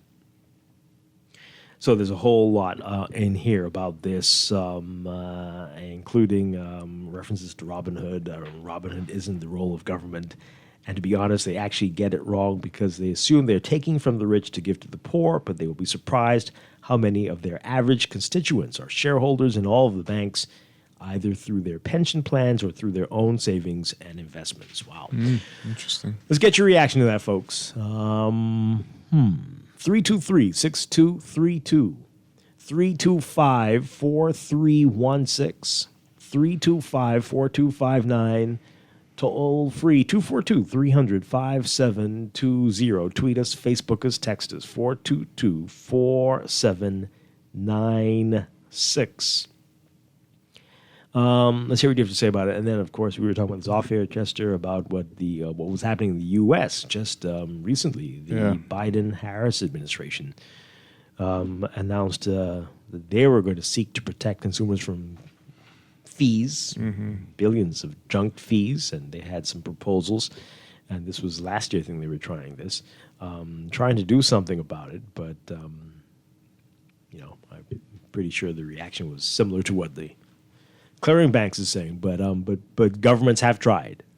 They have tried, but let's hear from you. Okay, so I was sent an article by Candia that was talking about the government in Canada trying to introduce measures to ensure Canadians are treated fairly by their banks. So everyone's talking about this because it is impacting a lot of people. When you look more at what the Americans are trying to do. So it says these measures include protecting Canadians from rising mortgage payments, enhancing low-cost banking options, lowering non-sufficient fund fees, and ensuring Canadians have an impartial advocate when they have complaints with their bank. Mm-hmm. Okay. Yeah. All right. This is written in an odd way, but again, the Americans were looking at cracking down on the fees. The FTC would try to ban businesses from charging hidden and misleading fees and require them to show the full price up front. And the rule would require companies to disclose upfront whether fees are refundable, and this would mean no more surprise fees at checkout or anything like that, even including hotels and stuff. Everything has to be upfront. And that was one of the measures. It's a whole lot more. They wanted to get rid of bounced check fees. Is that it? Yeah. Yeah. We have a weird thing here, right? It's if you try to cash a bounced check, you get penalized. If somebody writes you a check and they didn't have sufficient funds, well, that's weird. Well, I don't understand what that's about. We have a declined transaction fee. Yeah, and often it's because some of the banks are doing some weird things online, and you could get a declined transaction because depending on the hour of the day, your bank could be seen to have a different balance than what it really is. Some weird stuff going on, and that all needs to be checked out. Let's see what these callers have to say. Good morning, caller. You're on the air. Yes, good morning, Dwight. Good Hi. morning, Jess. Good morning. Good morning. Dwight, I guess Mr. Bo is speaking to you guys who have your monies invested in the banks there. Because according to the central bank report, the average Bahamian has how much dollars in the bank? The average Bahamian, do they have what, 10,000, 1,000, 2,000? Much less, but I mean that's savings. I mean, so even if plenty of people have bank accounts, but it doesn't mean that you have money in the bank. Yeah, but he is saying that, I worked in the financial industry business many years ago, and most pension funds are not put in banks, because banks are only paying 2 or 3%. So they are invested in mutual funds and stuff like that. It's stuff, not in banks, okay?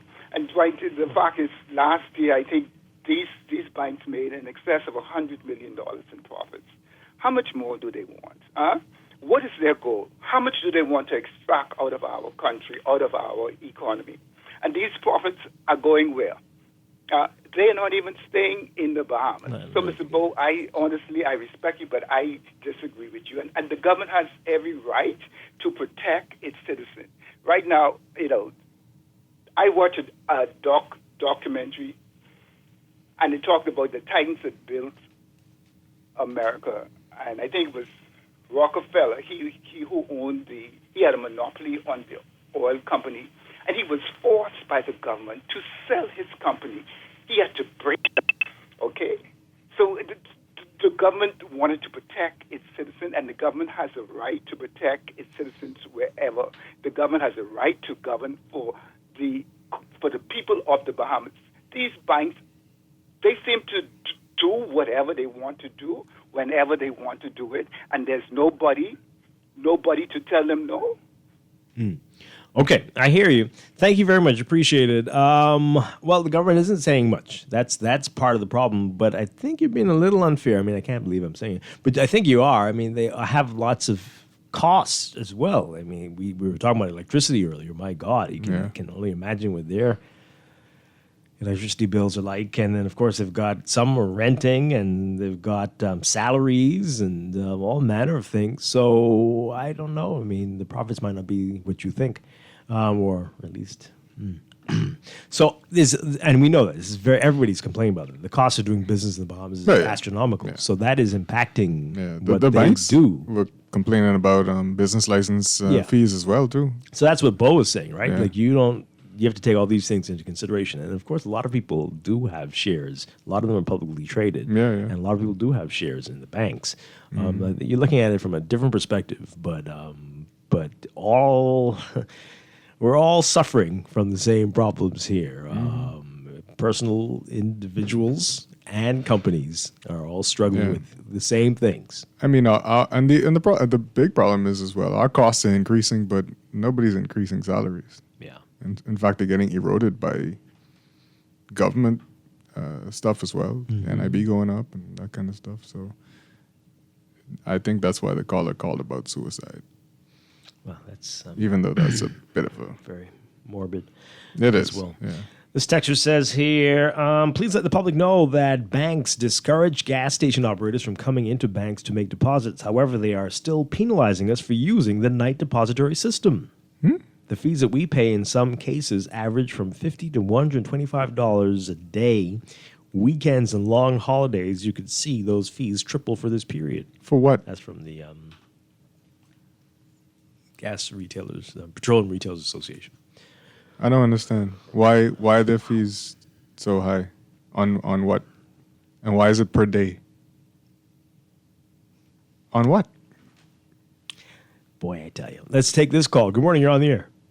Yes, hi, Dwight. Hi, Chester. Good morning. Hey, Chester, I don't know if this information is still true, right? And maybe as an investigator, you can find out. I think the Bahamas is still the fourth largest tax haven in the world in terms of volume. I'm sure we don't like to use that word. With assets of $13.7 trillion in private household wealth. Oh. And estimated of corporate wealth of $12 trillion. Those are all passing through banks, which is another conversation. But let's talk about the fact that where we are today. We talk about reform of the financial services and banking in the Bahamas. We've talked about it for decades. Well as tourism and hospitality, but let's speak about to the banking aspect. With the debt bill and everything else, the world is moving to digitization, where you're moving towards, in fact, real-world tokenization, etc. But these are the things that the Bahamas has to address and somehow think that it could be avoided. Something where you say a decision has been made for the benefit of all people. And this is why I would support what Mr. Pintard and what Mr. Mitchell is advocating, and not just regulation that Mr. Mitchell is talking about, but a full examination of reform of the banking and financial service industry that's needed for the survivability of the Bahamas in the new reality we're in. There's something called FinTech, which is financial technology, RegTech, regulatory technology, SupTech, supervisory technology, PropTech, property technology, InsurTech, which is insurance technology, and TradeFi, which is just basically traditional finance. These are all being digitized. This is where the whole central banks are trying to go with the CBDC. This is what cryptocurrency is claiming to be the fight against that type of movement, et cetera, et cetera. It seems like somehow we want to be oblivious to exactly what the world is moving to, and somehow just want to maintain the status quo for as long as we can for the benefit of the few. FinTech alone will disrupt our financial industry. In fact, it has already disrupted it. And I would love to have a conversation with anybody in the banking industry on this conversation concerning the fact. Just use an example. When Brave Davis says that he's going to tear down the financial walls when he was in Life at Key, I would like for them to for him or for the government to say what walls they're going to tear down, because the walls they're seeking to tear down has already been removed. And it's just in our minds, just that we have not educated the behemoths that happen. But FinTech and these other different things we talk about has already transforming the world in most developed economies.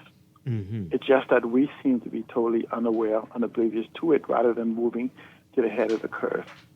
Financial technology would allow peer-to-peer, whether it be even for individuals to enter the marketplace.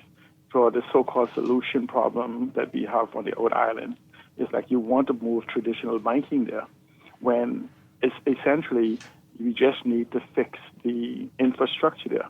And even on these smaller islands that we have, and even like Eleuthera and these other places, just getting 2 satellites or 3 satellites would literally solve the problem of interconnectivity on these islands for people who say we don't have ATMs and you can't support the technology. Just because our and this is the proof of it, just because our infrastructure is not designed to support it, isn't Elon Musk and other people solving the problem for us if we look outside what we believe to be our limited knowledge. And so the problem is not that, we are actually trying to solve problems that has been solved decades ago. Yeah.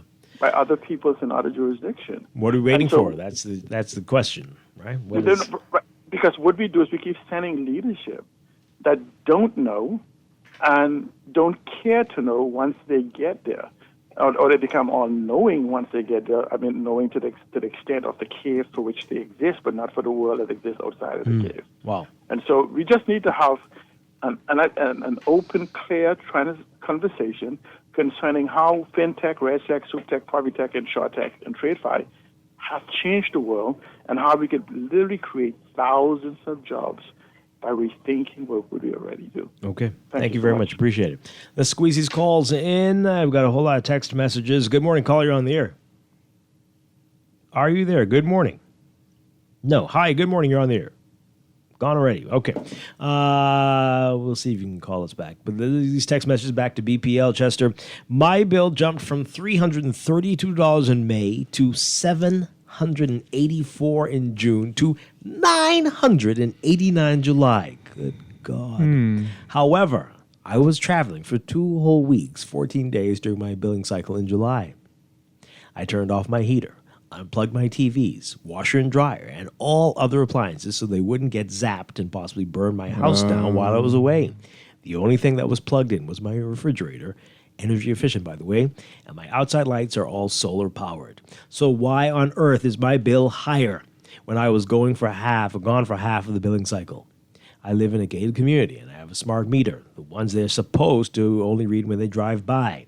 I have been calling to show them tickets and passport stamps and hotel bills with my name as proof. But I've been placed on eternal hold and the phone hangs up, signed frustrated. Well, see, they don't know if someone was in your house while you were gone, but I hear you. That is very frustrating. My goodness. How do they deal with, I mean, I'm sure it's fine, right? But gated communities, do they even bother? Probably drones. I have no idea. Boy. So this is back to the sister who was dead for 9 years. This texter says, I will look up the info and get it to you, Dwight. The meter in the area was installed in the 60s or 70s. These were original settlers of Bain Town. She was in her 90s when she died in the house. She lived all her life. The bill was for about the same for every month for the same time. No people got billed for any other meter. This was for a house in Bain Town. I hope by now they have new meters. I've seen houses there about 7 years ago with meters that can't be removed because it's cemented in. Guess they would have disconnected from a pole if they ever tried to read them. Back on New Providence in about 2 months, and I will visit the area. But why didn't they cut? What? Inside the house? Well, why didn't they just cut the person? I don't understand. Why wasn't it disconnected? Yeah. Why didn't they go and knock on the door to say, hey, you haven't paid your bill? But if you haven't paid in a year, unless they keep sending a bill, but what? It's a late fee. I don't understand. That doesn't make any sense. They call back to the office and say, sir, I can't find the house. They think they're hiding it. But not turn them off, not disconnect. You're not able to disconnect? From the pole. From the pole, they could disconnect. Man. Oh, boy. Of course, Bo would talk like this. It's protecting the people that pay him a lot of money. What now? I've never heard him say anything that would protect the consumers. I don't think you listen. That's not fair. Don't make Godwin the enemy here. That's He's not fair. He's always fair. And he's always giving consumers great advice. Yeah. So I don't know what... Yeah, I know we're all angry. And he's not saying it shouldn't happen. He's saying show us where it makes sense and how it could make sense, and then... And not have more detrimental effects. Right. Yeah. Right? And plus, again, you know this, politicians say a lot of things. We just talked about earlier about how they promised free electricity. Also, where, when, and how. Also, his bank is not the bank that caused the conversation to start again. So... But they also say Fred Mitchell can't talk because he's been in politics since Jesus left the earth and hasn't done anything to protect the consumer either. Oh my Lord. Wow, everybody's getting hit today. Gowan Bo, whom I respect greatly, says we need to examine the data. I agree. What I'd like him to ask his membership to do is to list the salaries, maintenance, and rents associated with each location that was closed for the 3 years prior to closing. What now? The date the location was closed and the salary offsets at the locations that remain open given the changes for the past 3 years. This data from the banks is the only way anyone can assess the costs. On digitization, they're likely employing the same staff associated with a one-time software build along with some other minor patches. People getting deep. Boy. Dwight, profits are determined after expenses. Well, yeah, I mean, that's what I was saying. I mean, after all those expenses, are you sure the profits are? And I don't know what that caller was quoting. Maybe he's seen a few of them. Do you recall them being as high as he said? Chester? I don't recall. Yeah, but anyway.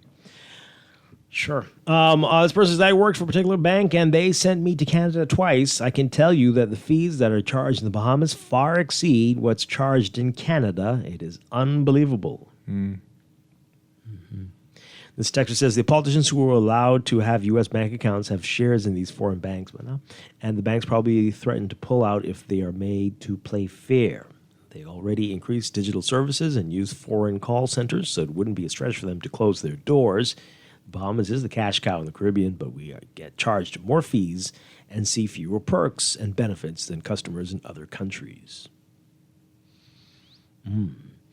And this person says here, Bahamians should not vote for anyone that does not have a comprehensive plan for BPL, and not just a paper, but actual commission of reports and from reliable companies that resolve issues ASAP. No more kicking it down the road. Something's missing, but anyway, okay. And this text, the bank branches in the Bahamas made 10 times more money on fees than they do in Jamaica, whose population is multiple times more than the Bahamas.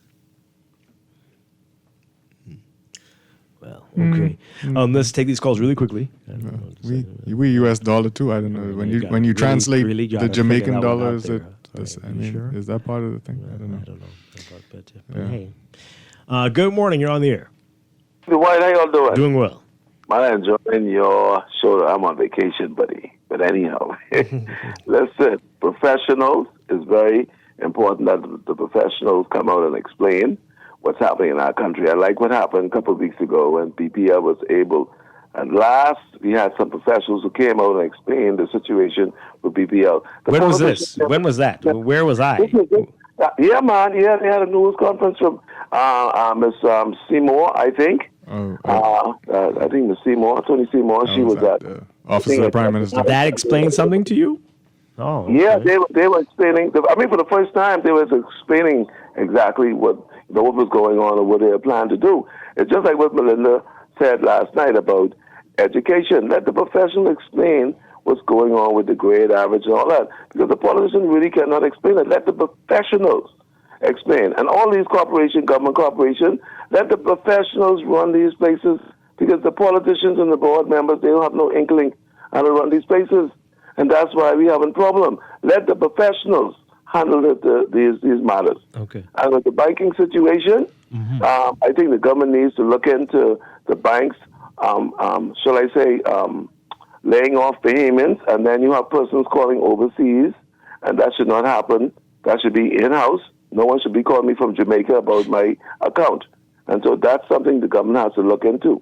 You're going to fire the Bahamians, we're going to hire someone else to call me. That can't happen. So whoever's listening, they need to correct that problem. I appreciate it. Okay. All right. Let's take one more call before we got a break for the news. Good morning. You're on the air. Hi. Good morning. Hi, caller. You're on the air. Good morning. Hi. Yeah. You're breaking up. How you? Okay. We hear only hi. Something wrong with the phone, yeah. Oh, this is the one time we can't hear him. Okay. Hey, well, we're going to have to leave that there. We're going to break for the news, and we'll be back with Morning Blend Business in just a bit here on Guardian Radio 96.9. Oh, now, sweet. Please, please, please, don't prove I'm right. Please, please, please, don't bring me to tears when I just did my makeup so nice. Now let me see now. 326 EPIC. Hello. This Epic Eckert battery. This Miss Beulah from round the corner. I hear you're selling tires now on Wolf Road too.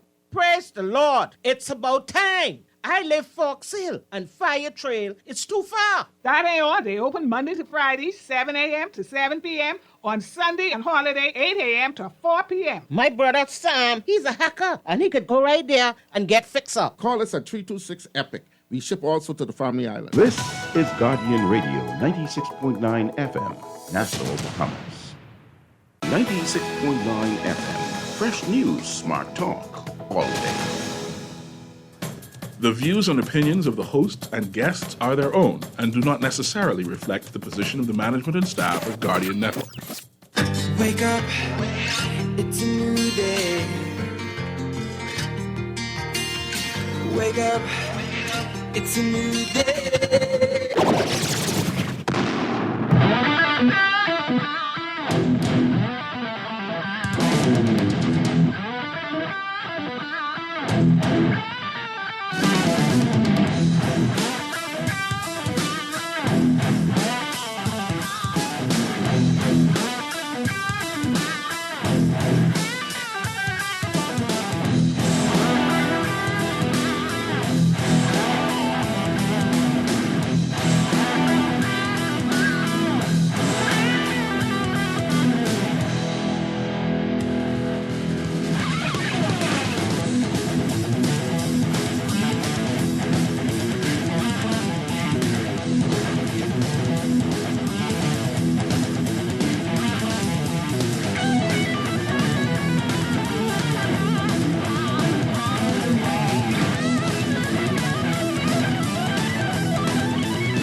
and welcome to Morning Blend Business on this Wednesday, August 21st, 2024. Welcome back to our Morning Blend listeners. Once again, I'm Dwight Strachan along with Chester Robards, and it is our favorite time of the month, our monthly segment with Bristol Wines and Spirits. Very pleased to have back with us Kyle Stubbs and Tori Saunders.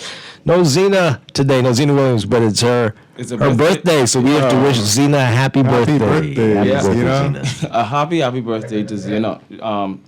She's an interesting character. She works extremely hard, and I tried to message her yesterday, and I said, Zeno, radio in the morning, remind me on what we scripted. And she says, vacation, I'll see you on Thursday. Oh, wow. That sounds like a very Zena reply. But I think she's on a girls' trip somewhere, enjoying her time. But happy birthday, Zeno. Okay, happy birthday, Zena. Enjoy. Have a glass on us. For sure. All right. So, Tori. Yes, sir. Yeah, last time you were here, you looked ready for yeah, he looks so guilty. You had a lot going on. Yeah. So give us an update. How are things looking? Things looking good. Just took the final part of my exam, and now just waiting on results. Wow. So it's 8-week wait until... Really? Yeah. Yeah. Things have to... So because we partner with Cayman, everything is double-checked in Cayman, shipped across to the UK. And then results come back. So, Kyle, for those who haven't been paying attention, tell everybody what Tori's been waiting for and what will happen when he gets the wonderful results. Yeah, so on the last 2.5 years, we've had a focus on an international certification program, the Wine and Spirit Educational Trust, WSET, people commonly refer to it as, and it's 4 levels. And we say we separate, the serious beverage professionals when you reach level 3, and the results you get at level 3, and if you attempt level 4. And so Tori, along with 3 other folks in our market, just completed level 3.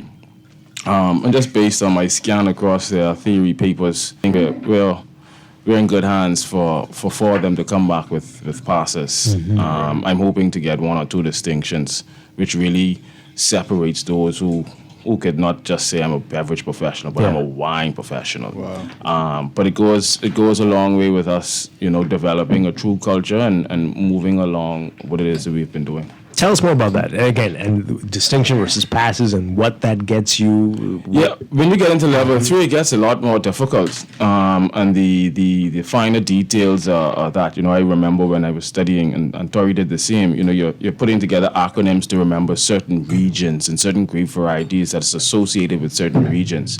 But a pass, I think, is 55%? 55, yeah. 55% is a pass, which is okay, but we always have these discussions, especially this time of year, about national average and what we should accept and can't accept. Distinction, that means the finer details, stuck with you. The not just a particular place, but elevation of grapes and what a difference in elevation can do for you. So it's not only just reading notes and being able to spit it back up, but it's to understand, appreciate, and then be able to interpret and respond. Would be the difference in that. But folks who usually get those distinctions from level 3 would be those who go on to do level 4 and then go on to what the Court of Master Sommeliers, which is advanced level, and then a Master Sommelier. Right. But I think we have for sure 2 strong candidates. But all 4 of our candidates, I think, should pass with no problems. Very good. And how deep does it go? I mean, you're talking about like grape biology, grape chemistry, wine chemistry. Yeah, it goes deep. So I mean, if we just look at the tasting part of it, Tori's tasted 100 wines over 3 days. My goodness. But the tasting exam was just a red and a white, right? So when you move into level 4 now, you'll have a rosé, you'll have a red, you'll have a white, you'll have a fortified, and you'll have a spirit, right? And so now it's not just a matter of is this red or white, is this dry or not? It's what grape variety could it be? Where can it come from, and what vintage, right? So through all of the tastings, we'll be able to taste a winemaker versus an older wine. You'll get to look at a younger wine versus an older wine, and what shows in the glass gives us an indication. So when you're blind tasted and you have 5 glasses in the front of you, the only thing that can help you is what you see, what you smell, what you taste, and how it feels on the palate. That's incredible. It's incredible that you could tell all that stuff. How long does it take to get that to know? I think anybody who's going to approach the level 4, that's going to be a year plus of intense, tasting and comparison, and everything is strategic, right? One of your tastings is going to be all California Chardonnays from different price points, from different regions. Some blended, some 100%, right? And then you will have a Chardonnay that says, well, it's a Chardonnay from California. We'll taste it versus a Chardonnay from Argentina versus a Chardonnay from Burgundy, France versus a Chardonnay from Australia. Same grape variety, but all of those places, based on conditions, are going to give us different impressions. But stylistically, we could say Chardonnays from Argentina give us a particular impression. Chardonnays generally from California give us a particular impression. Chardonnays from Australia gives us so, you'll get into practice, because when you get to tasting on the level 4, it isn't a matter of, is this a Chardonnay or Sauvignon Blanc? Is it a Chardonnay from where? And what gives you that inclination? What price point you think it is, so you'll be able to tell based on your palate, that's a $15 wine, or that's a $75 to $100 bottle of wine. And then again, based on what you see and how we've always tasted wine and said it tastes youthful, right? You taste a wine that's 10 years old, it won't taste useful. Whether it was made to age or not, it will not taste youthful. But all of those things, you're blocking out everything else and just bringing those 4 senses into play with the 6 glasses in the front of you. Outside of the theory part of it, which increases the amount of questions that you have to answer, instead of it just being multiple choice and short answer, you have to do an essay question as well now. So it gets a little bit more tricky. And then when you get into the advanced and the masters, then you're talking about taking examinations in a second language. Oh, yeah. What? Okay. Wow. So what was the most challenging part for you, Tori? Or how would you describe what you've been through so far? The most challenging part was I could come here and talk about how this is, what goes into making it, but when it come to writing it out, like, you know what? Because this is grown here, this is why it tastes this way, and I know it. I know it. But when it came to writing it out, it was like, I need to nail this. And then you overthink it a lot, because you need a 55% to pass. When you think about it, you say 55 is nothing. I could always get this, but you say, hold on, why it's so low? That means now, and then like in our course of study, telling us, hey, don't beat around the bush. Just go straight to your point and say, hey, this is this and that is that. So you have to, because the facts could get lost in your personal opinion and what it is that you're writing, and that's the interesting part about what it is that we do, because it is factual, but it's how do we deliver, right? So question 1 has A, B, C, D, and they know what they're looking for. But if you get lost in all of the other, you lose the marks. Sounds good. It's probably factual, but it's not factual to the question and the parts that were asked. So it gets a little bit more intricate. And that's what we usually do. Yeah. You one who drinks wine would think it's the idea of a bottle of wine is objective, right?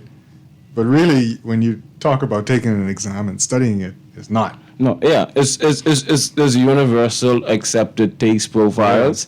There are stylistic things that we can identify. So you won't pick up a Chardonnay from California and talk about the acid and the citrus in it, because we expect Chardonnays, just based on where it is, California, warm climate, to be fruit driven, right? And because it's so warm, we expect to see less of citrus and more of tropical warm climate fruits that show up. Same grape variety, right? And so, there is factual. Now, the nuances, people always talk about they smell licorice and leather. Those things are neither here and there. But we can tell you, Pinot Noir wines usually smell bright of red fruits. Cherry is usually one that comes out as a dominant characteristic. And it can be blended with some dark fruit as well. But you're not going to, tell me you smell citrus in a Pinot Noir. Interesting. Just based on the facts, nothing really contributes to let us believe that citrus is going to show up in a Pinot Noir. So I remember a few months ago we were doing the show and somebody brought up sea grapes and juju and all that stuff. So you wouldn't write those things on an international exam, or what would they? No, that'll be for a in-person experience, where for us, like, I wouldn't go on an international tasting scene and use sea grape as a descriptor. But here, somebody in that tasting audience will have an aha moment when you say sea grape. So that'll be more of an in-person kind of thing. But I wouldn't equate sea grape with blackcurrant, with Cabernet Sauvignon or Cabernet Sauvignon dominated wines. And you can get a sea grape. You can get the aroma of sea grape. But I mean, you might go somewhere and people will be, what a secret is. Right. You could get the hint, you smell this, I smell Gannett. Yeah. People are like, what? Yeah. So- and then you get into this explaining what can happen. Yeah. So does the exam cover pairings as well? Did you guys do pairings on? No. Oh, okay. All right. So people hearing this and like, I want to be able to do this and taste a wine and tell you what type of grape and vintage. What do they need to do if they were interested in this? Super. So we're going to get back on WSET level 1 and 2 probably in October, November for those who want to go on an international recognized route. But I think on the 12th, Thursday the 12th of September, we're going to do our Understanding Wine Sensory Development Tasting. And so that is very, very immersive. You want to, you hear us use one or two terminologies. We speak about acid and alcohol. We come and we literally start the conversation off with a bottle of wine in front of everybody and trying to get an understanding. What makes this 100% whole, right? What are the components of it? And then we break it down and we taste altered wines to describe and appreciate the different feelings. A wine that has a higher alcohol, a wine that has a higher level of acid, a wine that has a higher level of tannin, or a wine that has a higher level of sugar, just so we can understand not all, two wines will never taste the same. And if somebody requests a sweet wine, there's a sensation they're looking for, right? The enjoyment of sugar in the front of the palate, or the heavier wine that coats the palate a little bit more, as opposed to somebody who wants something acidic, light and crisp and high in that lemon and citrus stuff that we speak of.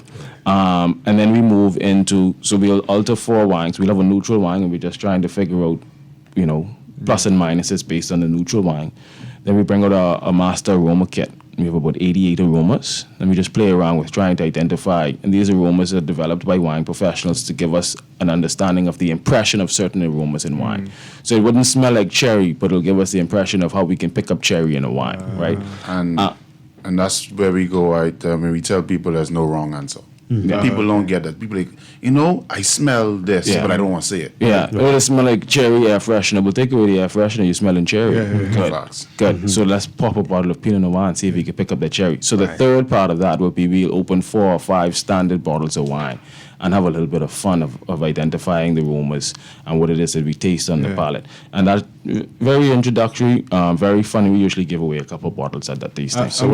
I'm glad you mentioned the kit, because I was going to ask if you guys break out the chemistry set for this. This is the chemistry set. Yeah, okay. And this is understanding that, wine is that serious, that you do have chemists and scientists looking at molecules in labs with wines. And So if you want to be a part of that, what do they need to do? So we should have, Lucina comes back tomorrow. So by Friday, we'll have our flyer out for that. Okay. But there's always going to be an email to kyle.stubbs@bristol.bs. That's going to be at $50. But that's, those who've been to 1 or 2 of our tastings and felt a little overwhelmed, or those who say, I want to come to the tasting, but I don't know how to taste wine. I'm not a wine person. September 12th is you. We break the ice, and then we don't let you go after that. How many people can you accommodate? 35. 35. Oh, that's not too bad. So they got to sign up. You got to sign up. Yeah. So you're hearing it now. You're out before the official announcements. You shoot me an email. You're automatically on the list. Is that an evening thing? Yeah, it'll be an evening thing at Premier Crew. So that's Thursday, September 12th. Yeah. Tori's whispering. What? So outside of the trainings and stuff starting next month, we'll be in the store a few times a week for a few hours. So when people who just want to walk in and, hey, tonight I'm going to cook some fish, tell me what pair well with this. Tonight I'm going to do this. I'm hanging out with the girls, and I want a bottle of wine. Which store? We'll announce it and we'll rotate it. September is our focus on our retail team, training wise and tasting wise. So every week we're in one of the stores. Every week we're in 3 of our stores here in Nassau. And on that Friday, so each Friday in September, we'll be at a store working with the team, interacting with customers, and just providing a little bit of that wine love. That's a great idea. Consumers. Yeah. So we'll announce it on social media. We'll probably towards the end of the month as well. Okay. But sounds good. All right. So we have a lot more to talk about, but since we've poured and it's smelling really good. So today, I just want to quickly thank those folks who've been listening to us. I think 2+ years, going on 2 years or so. Oh boy. Because you really pop into the stores and let it be known. You see Tori and I throughout the market, and you stop and it's, are you the guys who are on the radio? Some of you let us know that you've been following and tasting our wines, and I just want to let you know that we really do appreciate the listening audience and them coming along for the ride. But we're back to our what's new at Bristol's. The last couple of months we had some suppliers in, and I think we might end the year with 1 or 2 suppliers as well. But just to try something new, the folks who walk into our store, our good friend Peter, what's new? Tasted everything. We got 3 fantastic wines, and we're going to start off with this white because it's not your typical white. No, right? It's white. But if I was to bring its brother, it'll be a red wine. Right, same grape variety, and this is a name brand that we've all known in our market for a very long time. We were introduced to it as a sweet wine, but it is a dry still wine. The Malbec on the reserve level is the number 1 Malbec inside the United Kingdom. I think I mentioned that last year at some point. But the same grape variety, grape that's giving us the red, deep-colored Malbec that we enjoy, is giving us the same clear wine. How? The winemaker refuses to allow the juice from the grape to interact with the skin. That's the only difference. We have that maturation process where the skin and the juice are sitting together and we're absorbing all of those phenolic color compounds. And in this, they do a crush and they're just playing with the juice afterwards. So the same grape is making the Trivento Reserve Red Malbec is the same grape that's making this Trivento Reserve White Malbec. That's fascinating. That is very an interesting taste too. Yeah, it smells amazing. Yeah, it smells great. Yeah, I get the note, buttery. If it's only me. Oh, that's nice. Oh. So it drinks elegant on the front end. It does, yeah. Has a nice chalky acid, kind of thing on the back end. It does tighten your mouth up. Yeah, I'd loosen this up with a nice butter dip lobster or something like that. Yeah, boy, that would that would hit. That'd be very good. I've never seen this. Yeah, that's very. And you said this is new. Yeah, this is new. I think maybe a month and a half, 2 months. Wow. Okay. When you took it out, I thought it was a rosé. But then when you poured it in the glass, I was like, wait, this doesn't have a color. Yeah. So I mean, tell them this under $20 a week. What's that? 14, 15. Oh, that is amazing. Trade is 11. Wow. Yeah. Okay. So something new to try. We're still in the heat for another. Nicely chilled. And drinks nice. And as I said, we did a whole show on this about a year or more ago about Trivento and getting that sweet thing out of your head. Yeah. This definitely isn't going to fit into that sweet, but this is very refreshing and very, very nice. Yeah, this is good. Yeah, that's pretty cool. All right. Have you noticed the attitudes change of Trivento? I mean, it's slowly but surely. But we have some good hotel and restaurant partners who assist us, right? So when you go in certain restaurants and you see Trivento on the list, it changes your mind because, like, why am I in Bahama and there's Trivento on the list? Right? Because they understand and appreciate the reserve and the golden reserve level. Oh, okay. If you're a Malbec drinker, you'll take a glass of Trivento Malbec in a restaurant setting. Retail wise, it's still based on promotions, right? It's still one of your heavy traction when we say, hey, you could buy 2 get 1 free. Yeah. All right, and this will be at all your locations? Yeah, this Trivento Reserve is in all our locations. Okay, that is fantastic. Really good. All right, so while we get ready for the next one, you have something big happening on the 15th of September as well, right? Yeah, I hope they don't. I don't get no problems. Actually, I go to see them tomorrow. I haven't seen the official flyer, but I've seen the flyer in works. But it's signed and sealed. We're going to be working with our good friends at the Cruise Port and the Gallery Wine Bar for their second installment of Soulful Sundays. Oh, okay. The first one had a particular champagne brand associated with it, not sponsored it.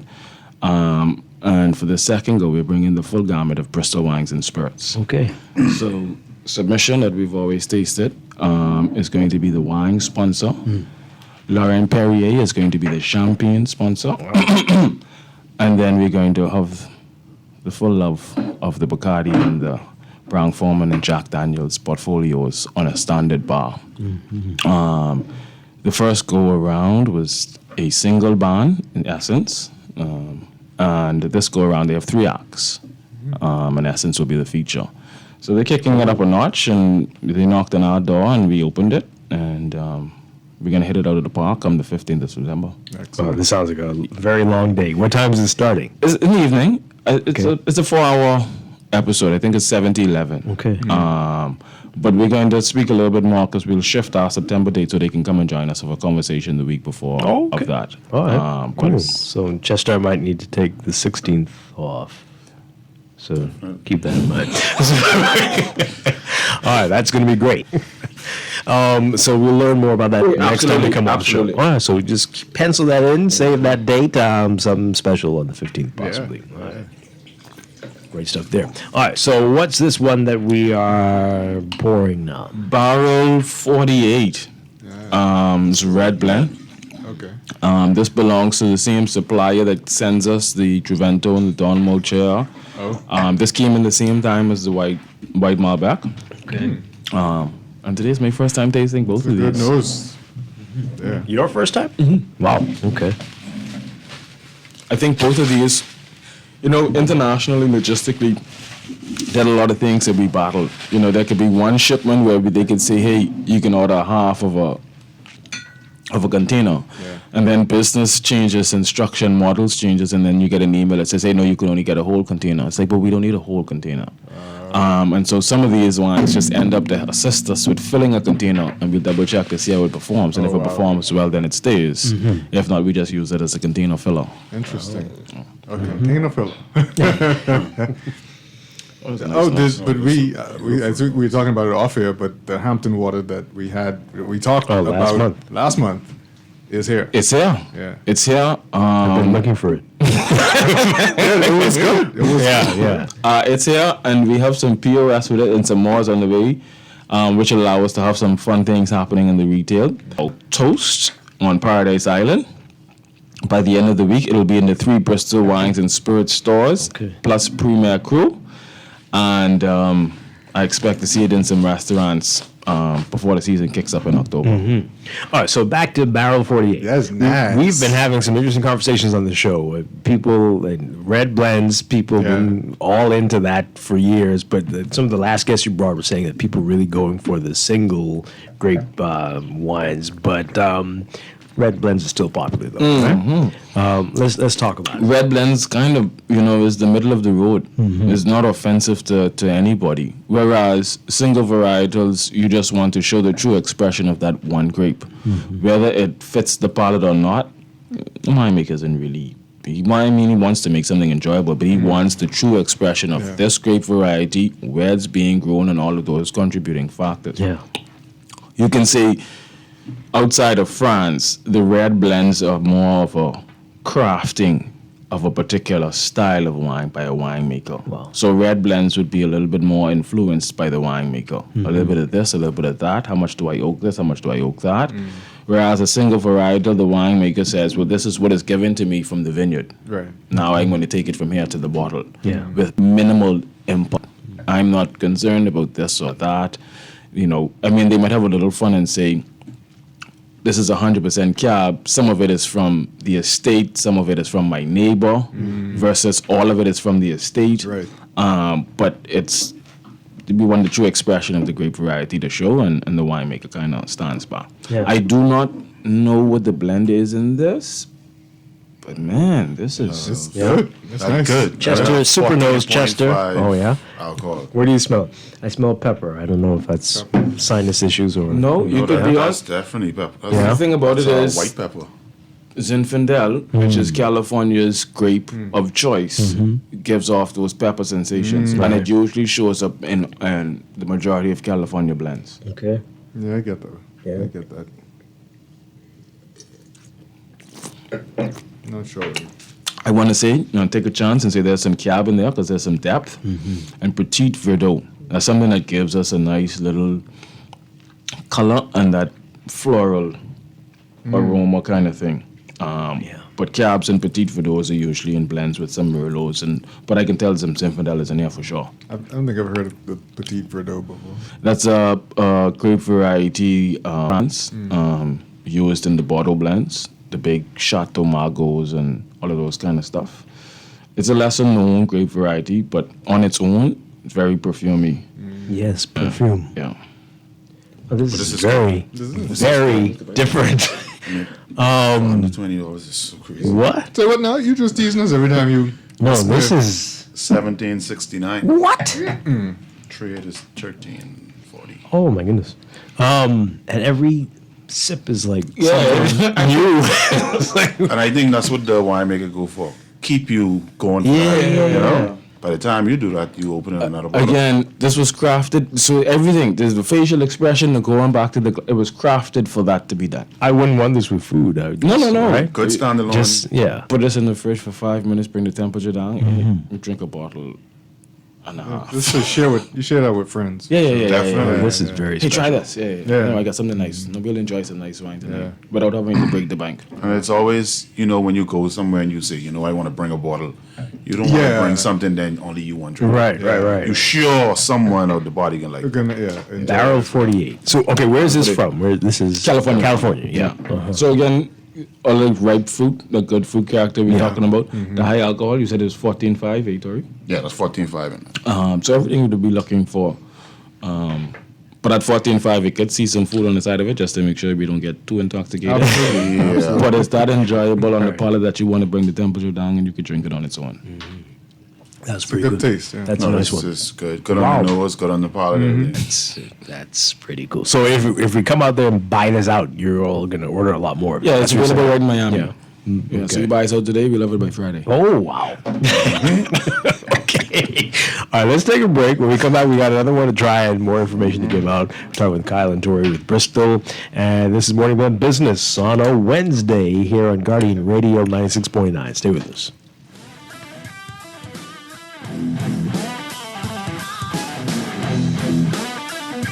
Ready to save? You can put $100 into the CFAL Savings Express Plan and make sure your money keeps growing. Earn interest on your savings while you're sleeping, eating, or standing in line at the bank. Ready to invest? Start by putting $1,000 into our mutual funds and earn interest there too. Because at CFAL, your interest is our interest. Visit CFAL.com to start now. CFAL. Growing wealth for future generations of Bahamians. Attention Bahamas. Embark on an inspiring voyage with 2 new books by Hubert Ingram, Our Remarkable 3-Time PM. Learn of his exceptional leadership in steering the nation through local and international storms. These books are a treasure for all Bahamians. Are you into history or seeking inspiration? Then this is a must-read. Available at Dungalik, Logos, the National Art Gallery, and Chapter 1. Get your copies today. Be inspired by a legacy of wisdom and vision. It's a Scotia Plan Loan Summer. With Scotiabank, you can chase your summer vacation, swing into your home renovation, and slide on back to school with ease. Apply for your Scotia Plan loan and benefit from competitive rates, flexible loan terms, and no payments for up to 2 months. Tick off your to-do list this summer and apply for a Scotia Plan loan today.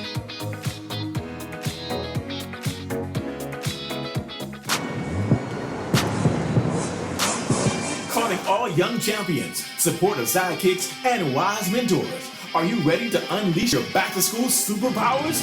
Fly into John Bull Business Center, gear up, and enjoy a super 20% off all school supplies and 10% off on teaching aids. And that's not all. With every purchase now through September 7th, enter to win a $3,000 shopping spree. Zoom in to John Bull Business Center today and gear up like a true super student.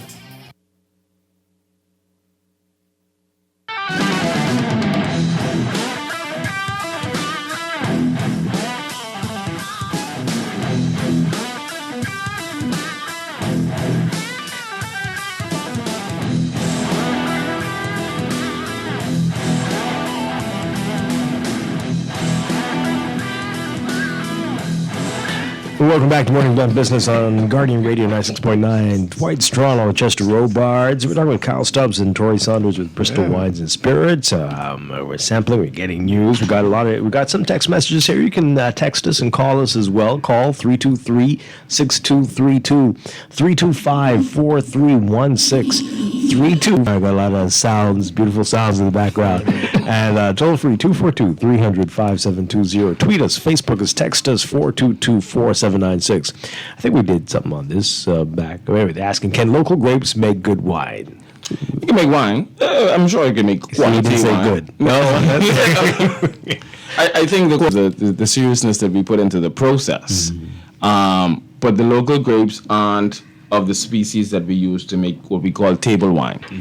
And a lot of it is just based on where we're geographically located. You know, we look across our latitudinal and longitudinal lines. There's nobody else that's producing wine, just based on climatic conditions. But I'm certain once we get an appreciation for grapes and the differences in grapes, that we can make some good wine, and we understand different styles. You know, then we can get a little bit more serious on it. But in terms of getting it to this level or on this, it's just like the Canadian wine market. It's big in Canada. Oh boy. Outside of Canada, it's big for ice wine. Right? But a lot of the grape varieties that they're growing up there aren't Vitis vinifera varieties. Things like Lacadie Blanc and those other things, you don't find them anywhere else. But those are grape varieties that's growing wild inside Canada. So I got to ask you this. Sorry, Chester, but I mean, okay, so you've seen it. The world is getting hotter. We're breaking records almost every day. I mean, are we not worried that wine is going to be gone? They're going to be damaged by all this heat, that we're going to have serious problems in a decade or so? We're moving in a direction, but I think just based on how the rest of industry is with the wine industry, whether that means different regions are now growing different grape varieties, because what we considered cool climate is no longer cool climate. Right. So we see other grapes being, grapes being ripped up and replanted. That's one thing. We're talking about scientists and biology professionals and chemistry professionals who are behind this. So, they will be looking on how we combat that in the vineyard itself, right? And we look at what's happening. We talk about global warming, but, the people who experience cold climates have been having some extremely cold winters as well. We've been getting both extremes. And so we see them, putting fires in the vineyards to prevent frosting and all of that kind of good stuff. So as technology advances, I'm certain that the wine industry is going to take advantage of it and not fall behind, making sure that they don't lose themselves to the climate, global warming, climate change And thing. before that happens, crazy places like England will be producing fantastic wine, which we keep hearing. And more. And see my sister, so I could go and see that firsthand. But it's every 2 or 3 weeks I'm coming across an article about something happening inside England about the increase of their wine production, and they're only doing it now based on climate change. So you're saying the Bahamas, and I have to throw this in here, the Bahamas as a wine producing country would be terrible. Definitely terrible. And he's only had 2 glasses, folks. He's only had 2 glasses. But I can say by the time the climate change, we have some sort of new grapes out there. But okay, but let me explain. Let me explain. Try to save him. Try to save him. But let me explain, right? So we have very rocky ground here as well. And some people growing grapes might be like, "What are you talking about?" But also like the limestone that the grapes grow into, like the composition of the soil and the dirt pulls itself into the fruit. Yeah. So I've not tasted a Bahamas grape. No. Really? No, I don't know anybody who grows grapes here who and I've tasted it. Other than sea grapes. Right. I'm not talking about sea grapes. I'm talking about grapes. Someone's growing grapes here? I've had grapes off of Graham's Rutherford's. Right, he has a grapevine. On the side of his business on Village Road. Like what type of muscadel? Something. Yeah. It has a nicely troughed. It's on a trellis. Okay. No, to what Chester was saying, 100%. If we look at the unoaked Chardonnays and where they come from, Chablis region, north of Burgundy, it's all about It's all about the limestone, right? And we have that here. Right, okay. And if we look at the differences in islands and location, and I always talk about Eleuthera and what happens there. I'm sure there's limestone, but predominantly there's red clay-like soil. Right. Right? Right. So, if we were just to transfer that into wine industry, right? Limestone would be where we plant our Chardonnays. Clay would be where we plant our Merlots. Okay. Right? And so if through this climate change we become a place that can grow quality Vitis vinifera grapes, then we'll be looking at, okay, where do we have a higher concentration of limestone? Right? Where do we have an IC influence? Right. And perhaps that's where we get our cool climate, or cool climate in our consideration, Chardonnays. And that red stuff that we have in Eleuthera, I hope the boss don't get mad at me. We just plant those pineapples and put down some Merlot sticks. Kind of Which grapes grow under the water? So that I need to figure out. Stop you for What? No, just say it. That coastal influence, the salt air, and you get that salinity or that. That plays a part in it. We talk about we talk about minerality. Right. That's what we get from those type of influence. So that'll be the difference between like a French Sauvignon Blanc and a New Zealand crisp, clean. Sauvignon Blanc. Okay, we have an emergency here. This person says, I'm in Bristol right now. Oh, boy. What was the name of the last wine that you just tried? Barrel 40. Barrel 40. Which Bristol? Which Bristol you were? I've been looking for it right now. And before that, the Trevento White Malbec. White Malbec. All right. So what do we have now? So Just already tasted it. So I almost feel let's bad. taste it. Let's talk and taste it, and then we can reveal a little bit more. Very The nose is serious. It is, and the color is very dark. You get it in the nose to a lot of dark fruit character. Yep. It's definitely a bramble. Some dark cherry, almost like molasses scent. And I already looked at the bottle. I should have blind tasted and just not. But I had to look because I thought this is really good. This is full bodied. You thought I was going to say something under 20. And I thought it might, and I hoped. It was under 20. Is this a blend as well, or? This is, but it is labeled as a Cabernet Sauvignon. Okay. So that how means that works. In California, it just has to be 75%. Oh. That's what I was going to say too. There's a lot of wines that are 100%, but it's labeled Cab or it's labeled Merlot, but it's for the structure purposes. Right. So at 75%, no other added can dominate that. So you still get the essence of the main grape variety, which is Cabernet Sauvignon. Okay. So this, So this is a fantastic wine. We just got this in last week. It belongs to the Wagner family, which is Camus. Camus Vineyards. And so what we're seeing business-wise inside California is Napa Valley is extremely expensive. To buy land, to keep land if any is available, and then to produce on that land. And maintain.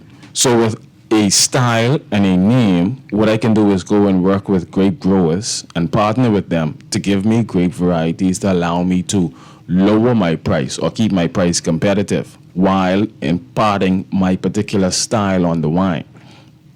So we've all been drinking Camus and Camus Special Selection, right? For us in our market, that's the flagship of California, Napa Valley and Cabs, right? Very fruit-driven, nice feeling, good tannins but nothing aggressive, good acid but nothing aggressive, just an enjoyable drink, right? You can have Camus on its own and it's just as good as if you put it on the side of a nice steak.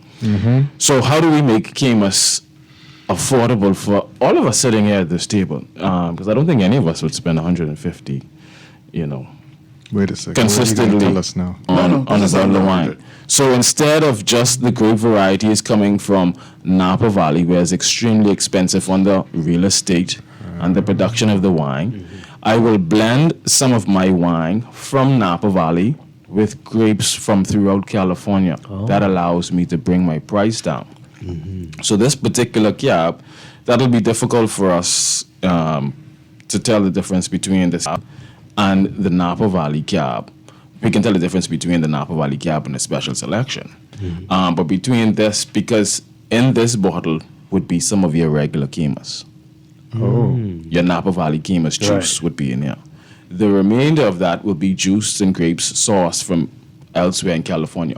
But what we respect is the name Wagner and Camus will not just go to any Joe Blow and get grapes. Yeah. Right? They're going to go to the best, and they're also going to impart on them particular restrictions on how you're going to trellis these grape vines, when you're going to harvest them, what level of sugar and acid we're looking for inside the berry, in order for us to maintain the Wagner and Camus stamp on this wine. I guarantee you, and we have one more that we can taste if they tell us, and we'll taste it tomorrow at a training session. Stylistically, between Camus Special Selection, Camus Napa Valley, Camus California, and then tomorrow we're going to open a Camus 50-year celebration. We might be able to pick up very small nuanced differences, but stylistically we'll be able to say, yeah, the same person made all four of them. All right, so then this is the Camus.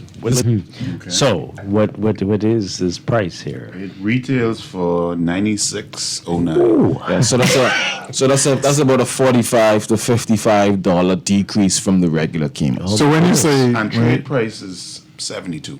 Yeah. So if you have an account with us, you get it for $72. Okay. How do you get an account?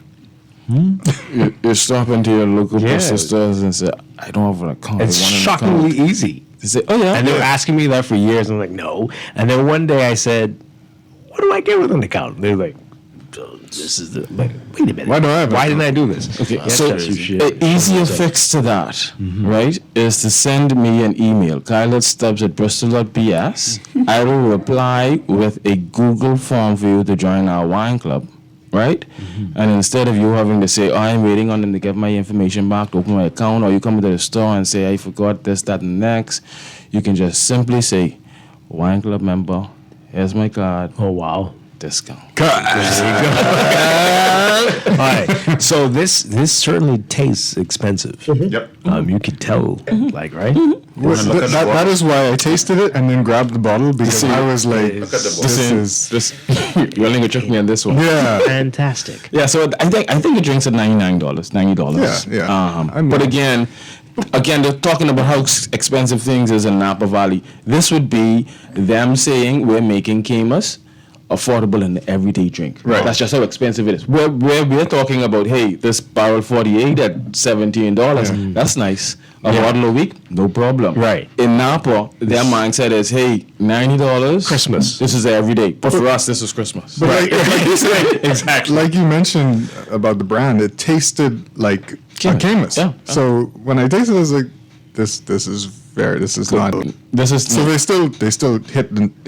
Yeah, their style. Their name. Nose. Yeah, and I think that's why they have no problem with just readjusting this label and putting it on there. But this year makes 50 years for the Wagner family and Camus and wine production, and they signify the seriousness of what's happening in California on both the agriculture side and the business side of things. I feel like I need to be wearing a suit while drinking this. I mean, but you want to let it. You have some people who frequent Premier Crew who are serious about their Camus. Oh, yeah, very serious. Yeah. And so hopefully at least we get them to try some of these too. But you know, something new, something interesting. Is it all locations now, or where can you find out? Yeah, this will be at all of our locations. Okay. Because we have a nice staff incentive program that we're rolling out in September for the Wagner family. So you will see them having big conversations inside the stores about the Camus, the special selection, the 50-year special label, and this new California one. And that one's going to be there indefinitely. I mean, that's. But no, this is here in our portfolio. That's here, okay. Yeah. The 50-year, we just got a couple of bottles for our Camus drinkers who might want to hold on a couple or two. Okay. The special selection is always there. And then this is, something. And that make a little more. A very nice stocking stuffer. I mean, we're very close to Christmas. Shockingly close. But for Bristol, it's October through December, just about. Yeah, those full 3 months. You're busy. Will be some kind of promotion or sale or discount. Yeah. We got a little bit more information coming on those, but we're back to our in-person warehouse sale. Oh yes. So we're no longer in the office or on the microphones. All of us, Tori and myself, inside the warehouse. We open it up to the public. and you shop in the warehouse. Okay. That's that 1 day sale price only. Then we'll follow that up with our annual warehouse sale online, and then the regular holiday sale into Christmas, and the regular champagne sale into New Year. So I can hear jingle bells playing already. This is sad. It's also exciting. Yeah, indeed. Let's do some education in September, and let's start shopping in October. Practically September. Hey, we got 2 more weeks. One school is open, then we're in it. 2, we're in it. But my goodness. And UB, we're here already. It is here. All right, some messages before we go. This person says, are we saying we need to take climate change seriously because there's a possibility we may run out of wine? Well, honestly, if that take it seriously, 100%. If wine gets you to take climate change serious, then yes. But we do. And we get to see it, and there's conversations about it. We'll just wait and see how, like I said, technology influences that in the wine industry. Yeah. Go visit Napa before it dry up. Yeah. Oh, boy. Yeah. Or Burgundy, France before it gets too hot. Yeah. This person says, contact me, Chester. I grow local grapes. There you go. Okay. Okay. I want to go to. Let me see. Boy, that's Save great. the number before you delete all the things. Okay. We're coming to do a tour. Yeah. All right. Great stuff. So, anything else people need to know about what's going to be happening at Bristol during the next few weeks? No. We have some retail promotions and sales going on, so just pop into the store. I see Bacardi has some nice displays going on, some mix and matches. Literally making it easy for you to walk up to the table and say, oh, I want a nail. Yeah, you grab that a nail with the 2 cans of Coke on the side of it, and that's your bundle. Okay. Kind of thing. We are on a little bit of a break from our Around the World. Exciting news, though. Our next stop is going to take us to Oregon and Washington at the cruise port. Okay. So we're becoming good friends with our folks at the Gallery and Wine Bar, and we're going to As you should. Cool spot. Yeah. we're going to casual it down a little bit towards the end of September. I think the 26th is the date that we have pegged, and then we'll drink some Oregon and Washington wines. Y'all keep it smart and sexy, so I think that's why. Yeah. We'll leave it there. Okay. Let's see if we can squeeze his call in. Hopefully it is wine related. Good morning, caller. You are on the air. We got about 30 seconds. Seconds, yeah. I just want a phone number. For whom? I want a phone number to reach those fellas. And what's the name of the agency they selling from? Okay. 700 or Bristol Sellers? Bristol Sellers. 601-9300. 601. 9300. 9300. Okay, and that's Mr. Sanders? Or Stubbs, yeah. Okay. You all have a good show. Oh, thank you. Thank you very much. Okay. Appreciate it. A couple more messages as we go to the break. You're right. This is biblical. Hurt not the oil or the wine. Wow. Okay. Okay. So it is biblical, and modesty is the key to these things. Is when we go overboard, is when we become a little bit sinful, right? Which is biblical too. Which is biblical as well, right? And so, just a plug here. St. Agnes Church is having a fantastic celebration in September, and a part of their celebration is 2 wine tastings of Sip and Paint. St. Agnes is doing the wine tasting? I mean, it's great. Biblical, right? Great. Yes. You used to be a good Anglican. I seem surprised. First miracle. Was a good Anglican. No, but again, always will be. Okay. But who should remind us of the first miracle? It should be the church, right? Right, there you go. And the fact that it was good wine that was made. Indeed. Right? Indeed. And who should tell us about the spirits? Should be the church. Okay. So. Yeah, you need to. All right, this text here. I have a bottle of Camus. I've had it for a year. How long will it last? Camus is good. Camus is a 5 to 7, 10 year properly stored. Right. I was gonna say, don't put it up on the roof or something. So when I say properly stored, is if it's in an air conditioned spot that's a little bit dark, then you're good. On its side. Right. Yeah, on its side where the wine is entering the cork. If it's in a cupboard standing up, you drink that within 3 years just to make certain. Camus is a well-made wine. Not that it's a wine that was made to age, but because it's a well-made wine, it has aging potential once the conditions are correct. Yeah, and it's challenging in the Bahamas. So very challenging. Yeah. Like I said, I think a few months ago, we did a dinner at Great Cliff, and we were eager to show off our 2019 and 2020 Dormo chair. And Mr. Gazzaroli was excited to go into the cellar and get out a 1994. Properly start, it outperformed the 19 and the 20. Wow. You know, so. Okay, good stuff there. Keep that in mind, folks. Yeah. Kyle Stubbs, Troy Saunders, thank you so much for being here. Always a pleasure. And we'll see you again in a few weeks. Yep. Chester Robards, thank you. pleasure. And thank you again for filling in. Whenever you need me to. Oh, yeah, tomorrow? You know what I'm saying? I'll be fixing tire too, you know? The 16th of September. This guy. Right, exactly. Thank you, Kyle. I'll see you. I'll see you next week. I'll be back tomorrow morning with more Morning Blend on Guardian Radio 96.9. Folks, pick up today's Guardian Business section, all the business news you need in there. This portion of the show brought to you by CFAL, growing wealth for future generations. Again, I'm back tomorrow morning. Stay tuned for On the Clock. Coming up next.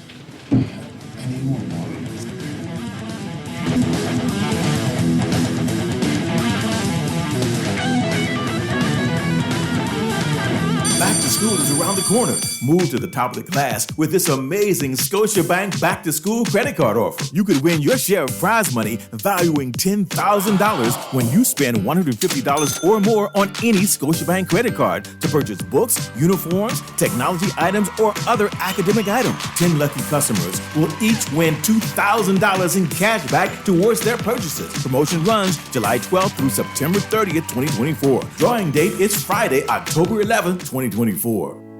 Earning zero interest on your savings at the bank? With as little as $100, you can start earning interest on your money while you're sleeping, eating, or standing in line at the bank with the CFAL Savings Express Plan.